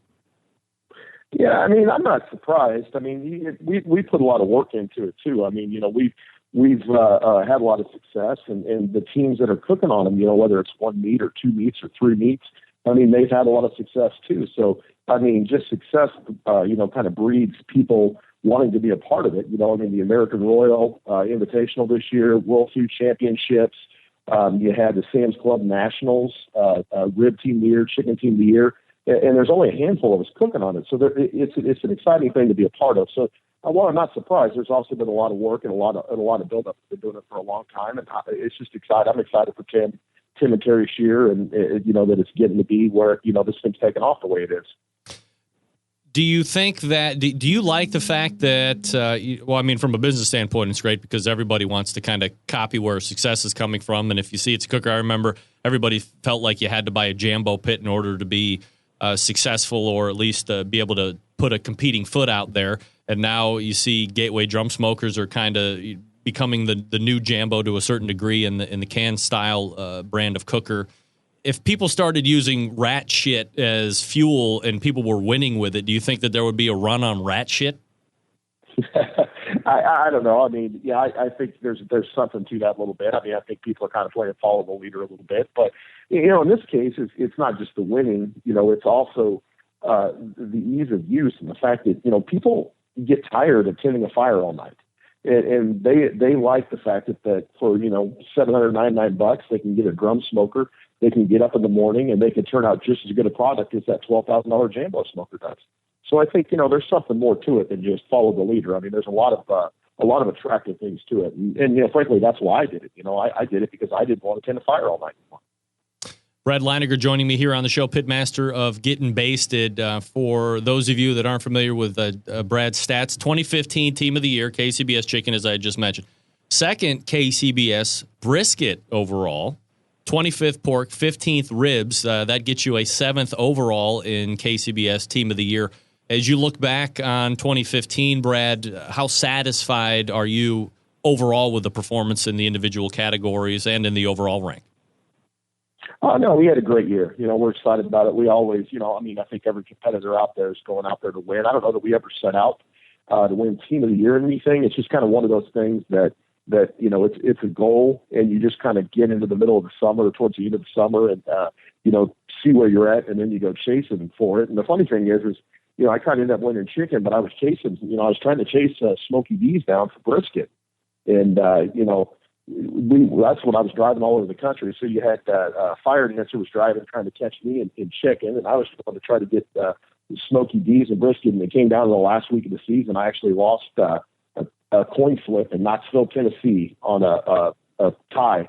I got second place. I needed to win. Ended up losing the brisket Team of the Year by 3 or 4 points. And the same thing was happening to Eric from Fire Dancer and chicken. He needed to get a first or second to pass me. He ended up getting fourth. So it just shows you how, down to the wire, how close all these things are. So, yeah, we're thrilled to death with our year this year. Absolutely. Brad, let's go ahead and get into the chicken stuff here first, and then we can digress after the fact. Pre-cook stuff or preparation. I talked with Tim last week. I talked with Sterling Ball the week before that in their particular categories that they won pork and ribs, respectively. Is chicken getting into or do you see any trend of chicken getting into a specialty arena? Brisket has seen probably the biggest uptick from, the commodity brands of beef now into where I would imagine a lot of teams feel that they have to be competitive with a prime at least, or not the Wagyu stuff at the higher end. Pork, you're starting to see some heritage breeds and the Duroc stuff. Do you see anything like that resonating in the chicken world, or is it still kind of a commodity chicken at least? No, I mean, it's a commodity chicken right now. I mean, I honestly, I like my chicken fresh. For a long time, I used Smart Chicken, and even it seems like towards the end of the year, middle of the year on last year, I don't know if they were just getting bigger or finishing them quicker, some of the quality in that seemed to go down. So, I mean, it's a commodity. I just go looking for the best piece of chicken. I try to get it in fresh. I don't like frozen chicken, but other than that, I'm just looking more for a size and I kind of deal with, if it's got a lot of fat under the skin, then I'll go in and I'll scrape the skin. If it's got big knuckles, I'll go in and hack those off. At that point, you just kind of take the chicken and make it what it is. Have you heard, or do you think that there is going to be some kind of a chicken producer out there that's going to try and bring a specialty brand to the market, or is there just no need for chicken at that point? No, I mean, I wouldn't say there's no need. I mean, it's just like anything else. I mean, fat's flavor and good marbling is good marbling. And I would think the same thing would hold true with chicken. I mean, I don't know enough about it to know if there's a breed out there or anything out there. But yeah, I mean, I think if something came to the market that delivered that, more fat and more moisture in a more tender piece of chicken, then absolutely. I mean, absolutely, I'd look at using it. But there's nothing out there that I'm aware of right now. Are you a team that's doing all thighs when you turn in? We kind of did a little mix. I mean, yeah, I think we do, I would say probably 85% of the contests we did thighs. And I think thighs are the safe play. So if you're going out and you're trying to win a grand championship, and you want to go out and put, I kind of look at it as golf. You want to go out there and get that par, get that 170, 172 or whatever some chicken to get on to the next ingredients. You definitely want to stick with thighs. But if you want to take a wide swing and you want to win a category, so at the end of the year when we were looking more at winning chicken as a category, I was running legs because I think they have a higher ceiling, but I also think they've got a lower floor. So, it's kind of more risk reward. So if you want to go out and win chicken, I would suggest cooking legs. If you want to put yourself in the give yourself the best chance to win a contest, I'd put thighs. You had mentioned you're looking for uniform size when you're buying chicken. What else are you looking for? Are you looking for a color of a skin? Are you looking for a specific weight in a box? Like what are your key items? But I end up buying. What I usually do is order a case, and I work with my local butcher, and it's the only way that you can be sure you're getting a fresh product. A lot of times, if you just go to the grocery store, they'll pass off previously frozen product as fresh product. So I just get it by the case. So you just have a standing order essentially, from March through the end of November. I'm getting a case of chicken thighs. And so I'm not necessarily picking them out, but I'm getting enough that I have to pick through. If I was in the grocery store to pick out, I'd be looking at 4 packs that were probably, as close to 2 pounds as I could get them, 1.75 to 2 pounds.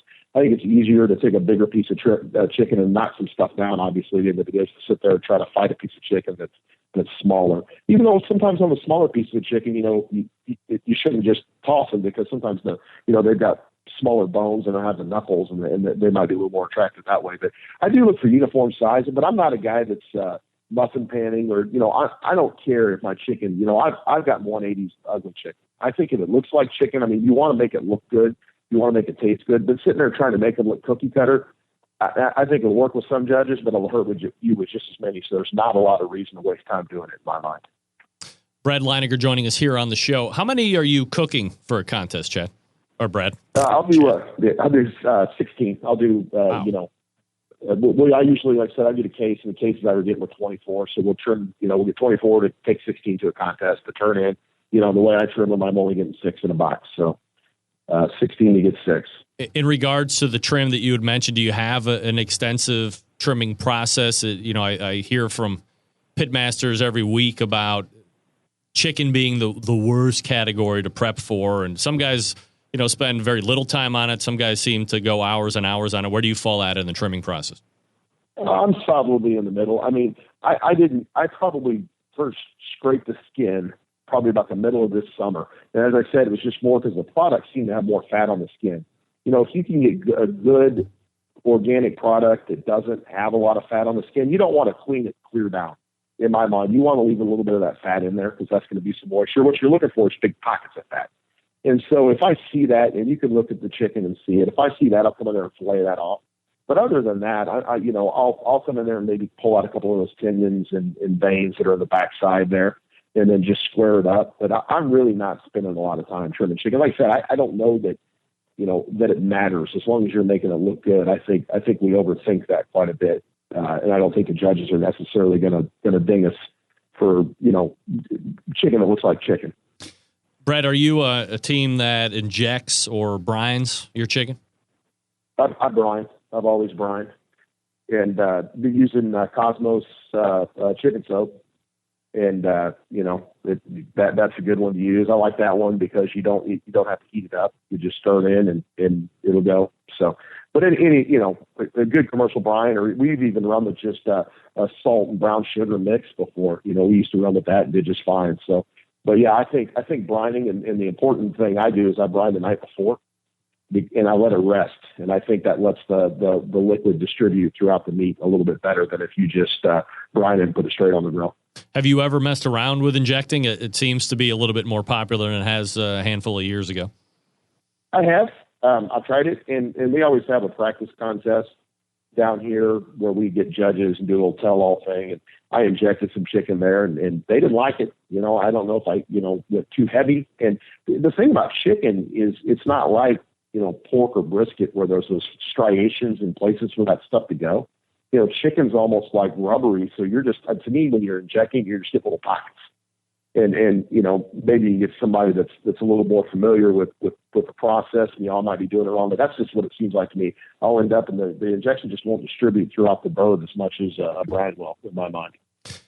Brett, when you're filleting some of the fat off of the skin, you're obviously peeling back. When you put it back over, do you just let it loose, or do you have to resecure it with a toothpick or anything like that? No, I leave it loose. I try to cut it big enough so I've got a little overlap on the underneath side. But other than that, part of our process and part of the benefit of the drum is, we've got some high heat. So, I'll kind of put it on a rack to start it. And that way I can kind of get that skin and that rub set up before, we go in and then basically butter braise it, to get the skin tender. But the key thing is for that, so you don't have to, meat glue it or toothpick it or whatever you want to skin it so it sets up before you put it in the steam. In regards to rub, how far in advance are you rubbing before it goes into the cooker, and what kind of a rub are you using to stay flavor profile-wise? I'm using, recently I just started using the Big Poppa stuff, and I really like that, and some Simply Marvelous. And I'm just doing it 30 minutes before it goes on. And all I'm doing is looking, and with all my meats, I'm looking for a couple things from the rub. Obviously, flavor's one, but I'm also looking for color. And one of the things I think on chicken that you want to look for is a nice rub that's going to hold the sauce. So some of Big Poppa stuff has got some bigger chunks on it, and I think it kind of grips that sauce a little bit, makes it set up and shine. Doesn't grease up on top like you've seen some chicken do. It actually sit on hold it when you set it, make it look nice. Any other items of preparation that you do that we don't talk about? For instance, have you ever deboned chicken thighs when you cook or anything weird like that, or you pretty much covered everything? No, man, I try to leave them as, the less I have to do to them, the better off I am. If I start getting in there, and I'll do some pork all the time, I'll start trimming and I won't stop. Next thing I know, I got to go get another butt. So the less chance I give myself to screw up, the better off I am. So I leave it pretty well alone. All right, so that's the preparation side of things. Let's get into the cooking section, if you don't mind, Brad. And we're talking with the pitmaster of Gettin Basted, Brad Leighninger. What kind of wood are you using for smoke flavor? I don't smoke chicken at all. I think I'm using Blues Hog lump charcoal in my drum, and that's predominantly oak from the Missouri Ozarks down here, and that is all I flavor my chicken with. I think a lot of times that smoke is an unpredictable factor, and you guys that'll kind of blacken or darken up their skin or toughen up their skin, and I think that's from the smoke. Too much smoke. I just think, to me, it's an unknown how it's going to act on that skin, and if I was going to put it on there, it'd be as light as possible, and I just take that variable out of it. So I'm just using the smoke from the natural charcoal. Do you have a target time in the morning when you put the chicken on to get going? Yeah. I'll usually put it on about 10:15, and I'm rubbing about 9:45 or so. Like I said, I do it about a half hour. So 9:45, I'll get them out of the cooler and rub them down, and then they're going on. I go back in the cooler. I keep everything as cold as possible. I think that's an important part to holding the shape of the chicken. So, I'll rub them, put them back in the cooler, then I'll pull those out and put them straight on the gateway. Tim Shear gave me an interesting answer to the question. I think a lot of people thought he was being coy and trying not to answer directly, but when I followed up with him, I understood exactly what he was saying. Do you try and run the Gateway drum smoker at a specific temperature while you're cooking the chicken? Or, for instance, Tim said, I don't care about temperature. I'm looking at velocity of the smoke coming out of the exhaust and a couple of the other things, which I understand. Are you a similar cooker that way in regards to pit temperature, or do you like to, really see and dial it into a specific number? No, if I would, I'd run a Pitmaster IQ or something like that. And I don't. I'm the same way as Tim on that. What I'll do is I'll adjust things, on the back end if I'm running a little hot. And my main thing is on all my meats, I don't want to fight my drum. I mean, that's the thing. You get people who will ask you, hey, I'm having a hard time holding the temperature I want. Well, I mean, some days it's going to be hotter and that drum's going to run a little hotter. Some days it's going to be, cooler. It's going to run a little cooler. So my main thing is I don't want to be sitting there adjusting the whole time, so I don't fight my drum. So I'll just look at how it's running and then just adjust from there, 5-10 minutes in either direction. So yeah, absolutely. I mean, it's just more the way it looks and the way it feels that day. Do you baste or mop the chicken during the cook, or it just goes in and you let it ride? Yeah, it goes in, let it run, and then we're going to come back and give it the old steam treatment in the pan. So, but the first part we're just setting up that rub and we're setting up the skin, getting a little bit of color on there, and firming it up essentially before we come back and steam the skin tender. It seems. When I was doing these roundtable shows, and this is kind of like the one-person roundtable, I guess, but when I talked to the pitmasters, 3-4 years ago, people were still shooting for internal temperatures. Fast forward now, and especially in chicken, it seems like, hey, I know the program, I know my cooker. It's just time. I don't take temperature. A lot of guys aren't even tasting. We'll get into that here in a minute in the post-cook stuff. But in regards to temperature for finish, do you check, or do you just know due to experience, pit management, that X amount of time in the cooker with the smoke kind of coming out this way, it's going to be done?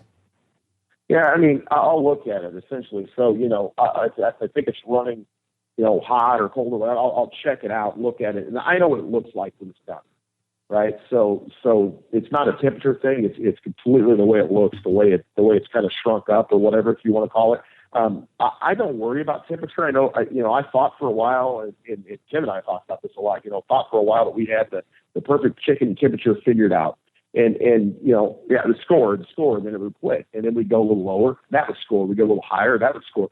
I think the truth of the matter is some judges like a more texture than chicken. Some like a little more mushy. So I just really don't think there's a number you can hit. I think basically you make it taste good and get it, consistent, the way you like it, you can go. Worrying about a temperature, I just don't think there's a magic bullet out there. I think you're just chasing something that's just not worth chasing. So I'm just going by all look, and essentially it ends up being a time thing. But sometimes I'll pull them early and I'll just leave them sit on the counter for 10 minutes and rest up a little bit before I set the sauce.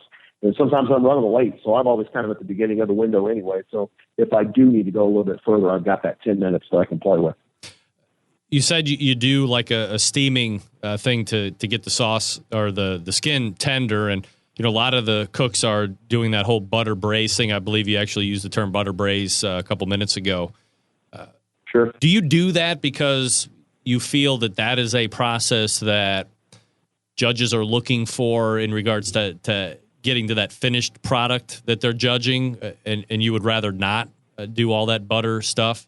Some would argue that kind of bastardizes it right out of being barbecue at all at that point, and it's just braising. Do you like having to do that, or would you rather not if you could get away with it? Well, man, I would like for this bite through skin thing to go away, because the drum, if we could get rid of that thing, man, the drums are really, they already do well enough for chicken, but they really shine. The best chicken, for King of the Smokers, even I did this. I put the legs and the wing flats on there, and I just sit there and flip them. I just grilled them and turned them in, and they were incredible. You're not washing out any of that flavor. So yeah, I would like it so the bite through skin wasn't the hallmark. And to me, it's I don't know if it's lazy judging or what it is, but that's the first thing they look at. Did that skin bite through? And if it doesn't bite through, then everything else shuts down. Oh, it's just not a good piece of chicken. So yeah, I would love for there to be a little bit more depth of thought into what we're trying to do with the chicken, but as it is, that's not there right now. And not that some judges aren't capable of that. Obviously, it's just, all it takes is two of them at the table that are closed-minded to something like that, and they're going to shut you down and ruin your contest. So as it is, we've got to run and we've got to sit there and give them that bite-through skin that they're looking for. And the most consistent way to get that bite-through skin is to put it in a butter bath, for better or for worse. So, we're just giving them what they want. Brad, any other cooking items during the cook that we haven't covered yet that you do? No, I mean, just, sauce, we're running blue sauce. I mean, blue sauce mix, and I don't set it for very long. I mean, I think one thing people can do is they can tack that sauce up too much. All you're really trying to do is get some good color, get it so it holds up, but you don't want it to stick to your roof of your mouth, in my opinion. So other than that, we'll pull it off, pull it out of the butter, sauce it up, put it back on the rack for about 5 minutes, and then we go into the box. All right, so we'll get into the box stuff here in a second. Can I hold you over one more segment, and we'll finish the post-cooking stuff and talk about a couple other barbecue items? You bet. All right, we're talking with Brad Leininger from Gettin Basted, your 2015 Team of the Year chicken cook. Almost brisket cook as well.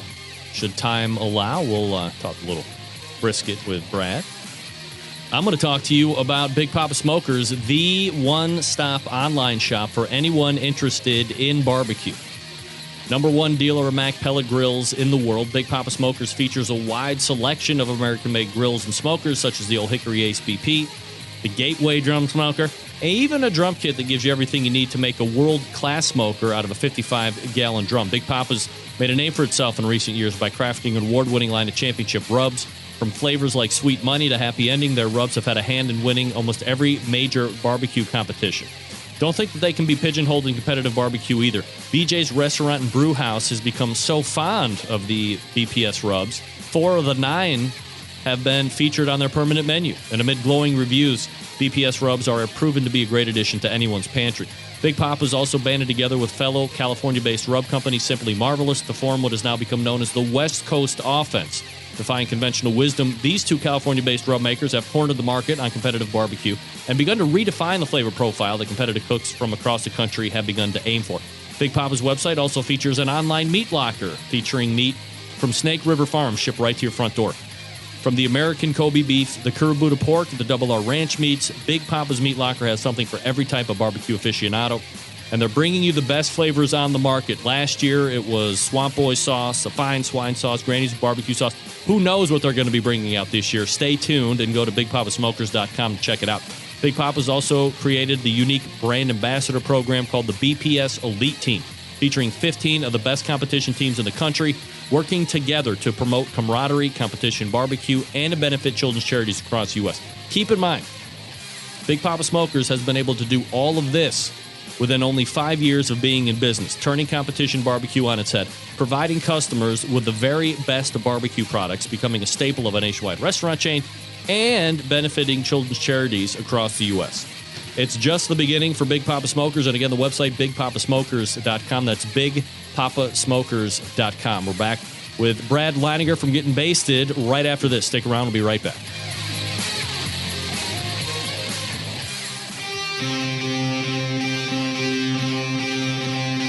Get in the smoke. Call 877-448-0433 to get on the air. Now, here's your host, Greg Rempe. All right, welcome back. 216-220-0966. Greg at thebbqcentralshow.com. If you have a email or call, more than happy to have you here. Brad, thanks for hanging with me through the break. In regards to getting the chicken into the box, after the cook is done, what are you looking for to decide, yeah, this one's good enough to make it in the box, or, this one did everything right all the way up until X, and we're going to leave this one out of the box? Well, I mean, you could have some situations like where the skin kind of, pulls up and gives you a little toupee, or it splits, so, those will be out. I'm really looking for moisture, and I'll actually go through and poke each piece of chicken, and I'm just looking to see have a good, basically have it be a juicer, and then those are going in the box, and then secondary to that would be how they look. So if my best looking one is dry, then I'm leaving it out. But I'll sit there and poke them, and if my good looking ones are all juicy, then they're going to the box, and that's as simple as it is, really. Once they're off and you've made a determination on which thighs are going into the box, are there any, like some teams say once they have them picked out, they're in the box, they close the top, they're off and running. Other teams, which seem to be a fewer or a less and less percentage every year I talk about it, will pick one up and taste it and maybe make like an on-the-fly adjustment, add a little bit more sauce or thin it out or pop a little rub somewhere. Do you not make any adjustments before they go run off to the judge's tent, or will you make an adjustment if necessary? Oh, no, we taste everything. I mean, we taste everything throughout the whole process. So certainly, if they're flat, then you can come back. I mean, if everything's right, shut the lid and go. But yeah, I mean, we'll taste them, and if they're flat, we'll hit the fishing rub or whatever we need to do. But certainly, and if we have two different sizes or two different pans, we'll taste one from each one of those to see if one of them's got a little better texture. But I can usually tell when I'm picking them up. I can tell how tender they are. I can tell how juicy they are. Other than being able to come back and maybe add a little more seasoning or whatever, it's pretty well done. Is there anything else in your chicken process that I've left out or hadn't asked you about that you think is very important for somebody to, at least consider implementing to give them a better chicken shot? No, I think they got it now. I think they know everything I know at this point, so I'll be in some trouble next year. We've done it. We did it.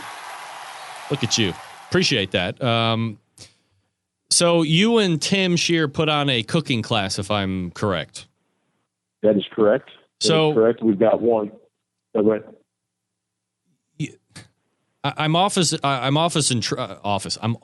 intrigued with teams that have seen success, and not just like one or two competitions, but have had the breadth of experience underneath them, and that probably can put on a decent class. Do you have to reconcile, or do you and Tim sit down and have a conversation and reconcile the fact that, hey, we're about to lay out all of the processes and every single tip and trick or whatever? Because all these classes are billed as tell-alls. Sure. And we got to be good with the fact that this is what we're going to do this coming weekend, tell everybody everything. And then the next weekend, we might see 30% of these people at the next contest, and we might have just tipped them off on something they didn't even think about, and they're going to be walking ahead of us to the stage, or worse, in overall. Is that a conversation that takes place and that you got to be good with? Well, yeah, I mean, you have to be good with that. And honestly, I mean, it's already happened. We both did one contest this year, and the guy that took our class a couple of weeks earlier won the grand championship. Tim and I sat there and watched him, and that's part of it. I mean, I think the only thing, and we have a tell-all class, and we want our people to go through there to succeed. I mean, that's how we know we've done our jobs, and it's a lot of money, so we take a big responsibility with that.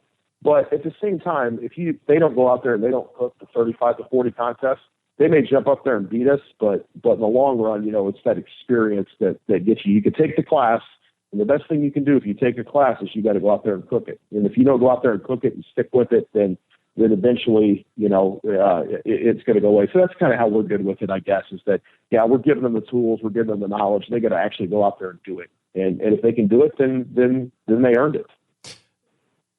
Brett, in regards to garnishing of the box, are you happy that kale has become an allowable turn-in piece or a garnish piece, aside from, a lot of people do parsley, a lot of people do the lettuce stuff. Are you indifferent on if kale was allowed or not? Where do you fall out on that?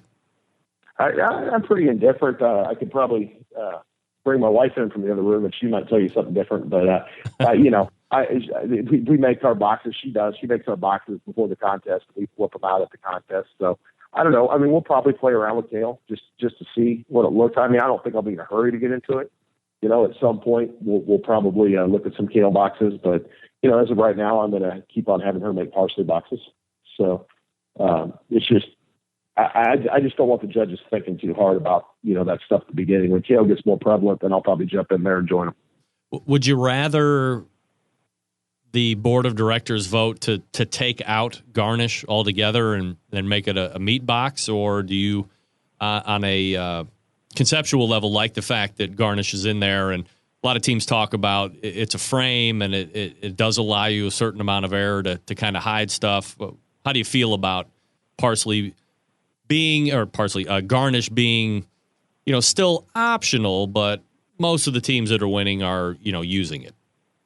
Yeah, no, I want garnish in there because exactly what you said, it hides a lot of errors. And we've done contests where there was no garnish allowed. Cookin Smokers does that. And let me tell you, it is hard to put a box together without garnish. I mean, it's just hard to make it look good. So I like it there, and I hope it stays there. I wouldn't be a fan for doing away with it. But, if they do, we'll make do, and we'll just do it, get a box turned in. It just makes it a lot easier to put it together. Would you like them to vote it in as mandatory? Well, I mean, I don't know that they need to do that. I think it is mandatory in essence. I mean, I know there's guys. Oh, it's not. It's optional. Well, it's optional, but I mean, I don't know anybody that doesn't. I'm sure there's a lot of people that are, but that aren't doing something or thinking about something to present their meat. There's nobody that's just putting 6 chicken thighs in the bottom of the box. They're not doing that. Maybe they're doing something to frame and present their meat.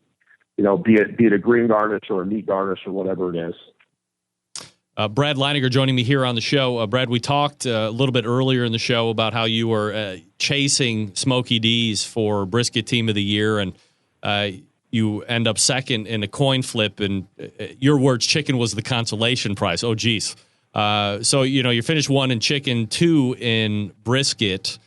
And Darren Worth is, by and large, a very formidable brisket cooking opponent. So, certainly no shame having to go to the coin flip. But how disappointing is it to lose by a coin flip? And I guess on the other side of the coin, pardon the pun, would it be as potentially disappointing to is the coin flip how you want it, I guess is what I'm trying to say? Do you want to go second place to a coin flip, or do you want to win on a coin flip? Wouldn't it be better to have a heads up brisket contest between you and Darren to see who should be the brisket team of the year? Yeah, and to clarify, we didn't coin flip. I didn't tie him. What I did was I was at a contest, and I ended up getting second place at that contest because of a coin flip. If I would have won first, I would have had enough points to pass Derek. So, yeah, I don't know if I would or not. I've cooked against Darren enough that it may not turn out so good for me. But, the main thing is, I think that if a team is tied, and if it's a true tie and that 6th judge comes in, that everybody should get the points for that spot. I mean, I think that only makes sense. I think deciding the points based on a coin flip is kind of a silly thing. And if I'm correct, a couple of years ago, they did away with that for a perfects. So I think it was at Laughlin or somewhere where they had 3 or 4 perfects, and then all of them got the first place points. I'm not sure how a perfect tie is any different than any other tie going on down, but yeah, I think they should do away with that. And also the chicken wasn't a consolation. I was chasing that. I mean, it's hard to win a category when you have to win a category. Sure. The rest of it's kind of playing defense. You're showing up. So Fire Dancer was in the same boat, I was trying to chase me and chicken. I was scared to death I was going to end up second in both of them.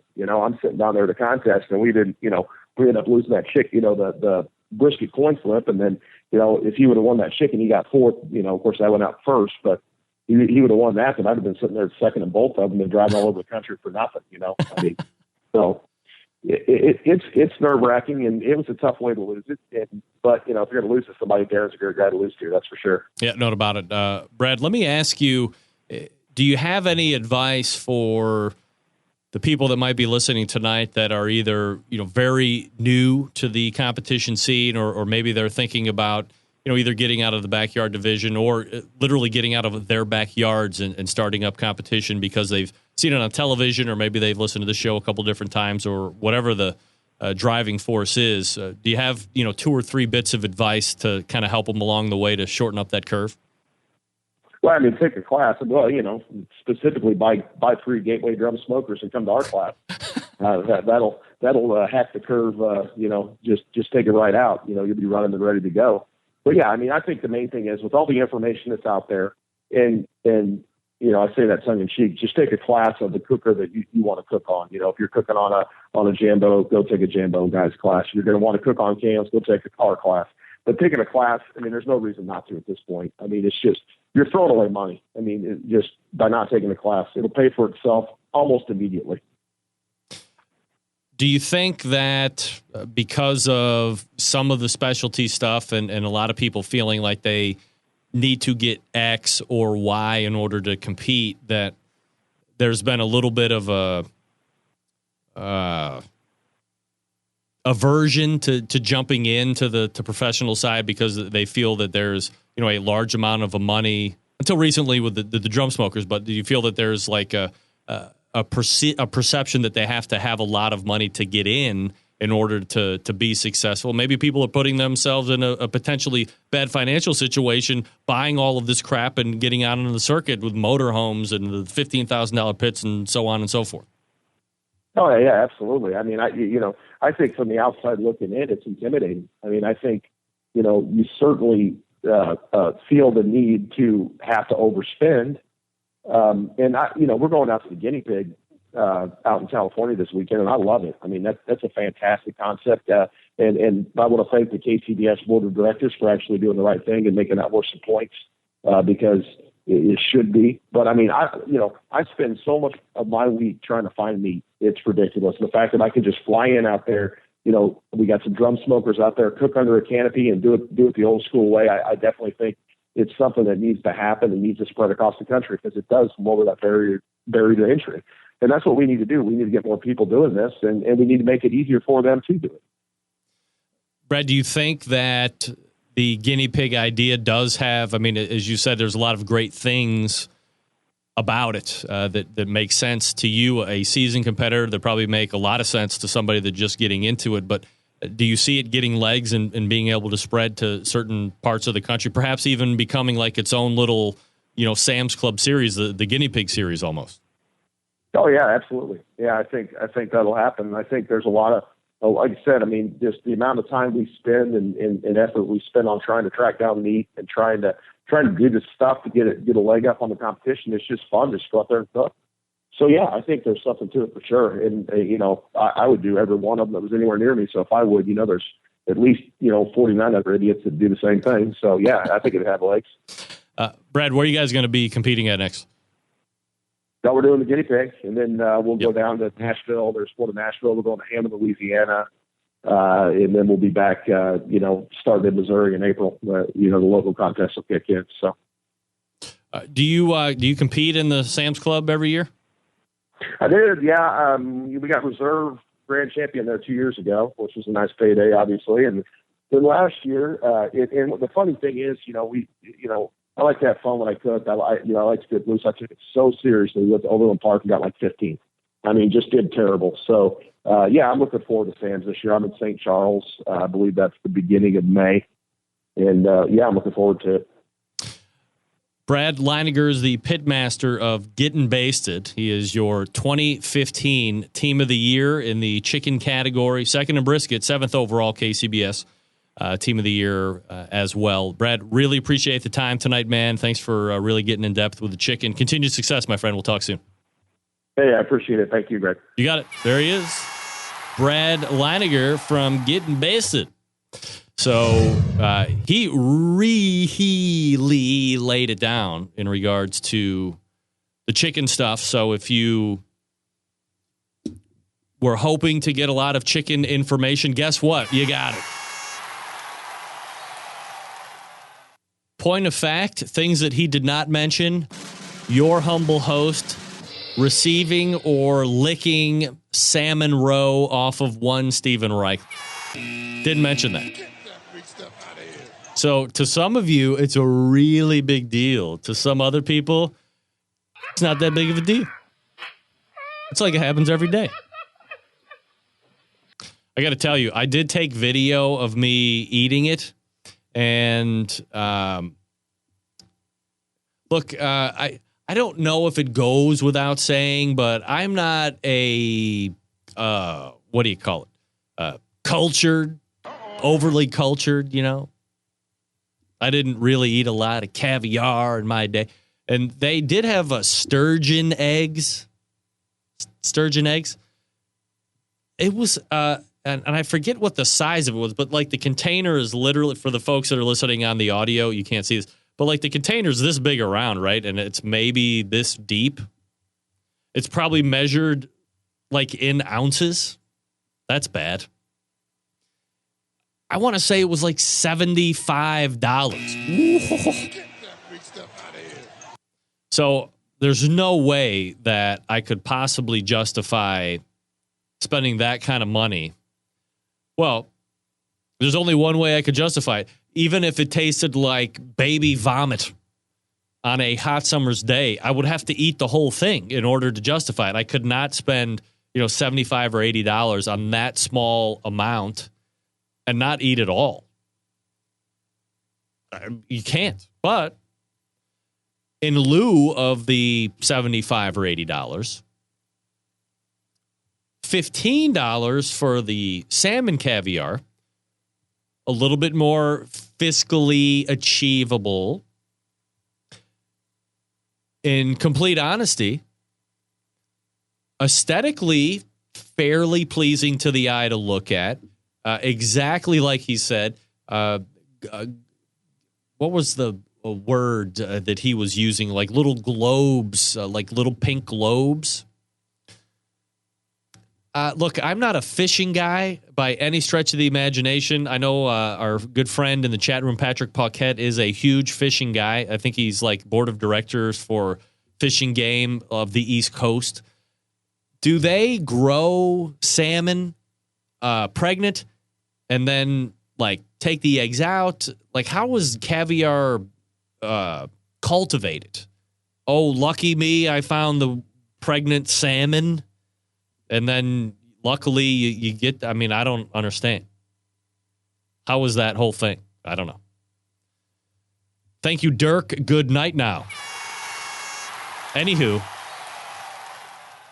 I challenge each and every one of you to go find Whole Foods or wherever you get your caviar, get salmon caviar and do a taste test and tell me. I'll post my video. And again, the lighting is horrible on my video, by the way, so I apologize for that right up front.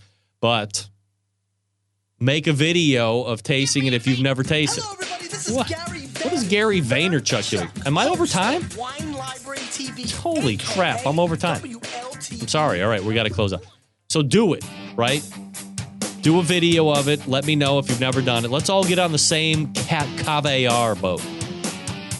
And I'm going to post my video tomorrow at some point. I got to edit it up a little bit. Make it look professional. All right, all the way back in the first hour, we talked with Stephen Raichlen. Project Smoke 2, little caviar talk, and chili talk. And smoking with hay or straw, which I don't know the difference. It's brown. It used to be like grass that's dried out or something. Then we talked with Chad Ward, Whiskey Bent BBQ, winning Apopka, Florida. Again, congratulations to Chad. And in the second hour, we talked with Brad Leighninger extensively on chicken. So anybody that was, shigging in on guest only in the chat room, you got some great information tonight from the 2015 Team of the Year in Chicken. Thank you, Centralites, for turning in, watching the video, all that great stuff. We have a great show lined up already for next week. Jim Berg will be in the first hour. Jim Berg from Killer Bees. Spread the word. It's going to be a great first hour. September 11th, 2001. I will never forget. Until next Tuesday at 9 p.m. Eastern Standard Time, this is your program host and proud U.S. American, Greg Rempe. Good night now.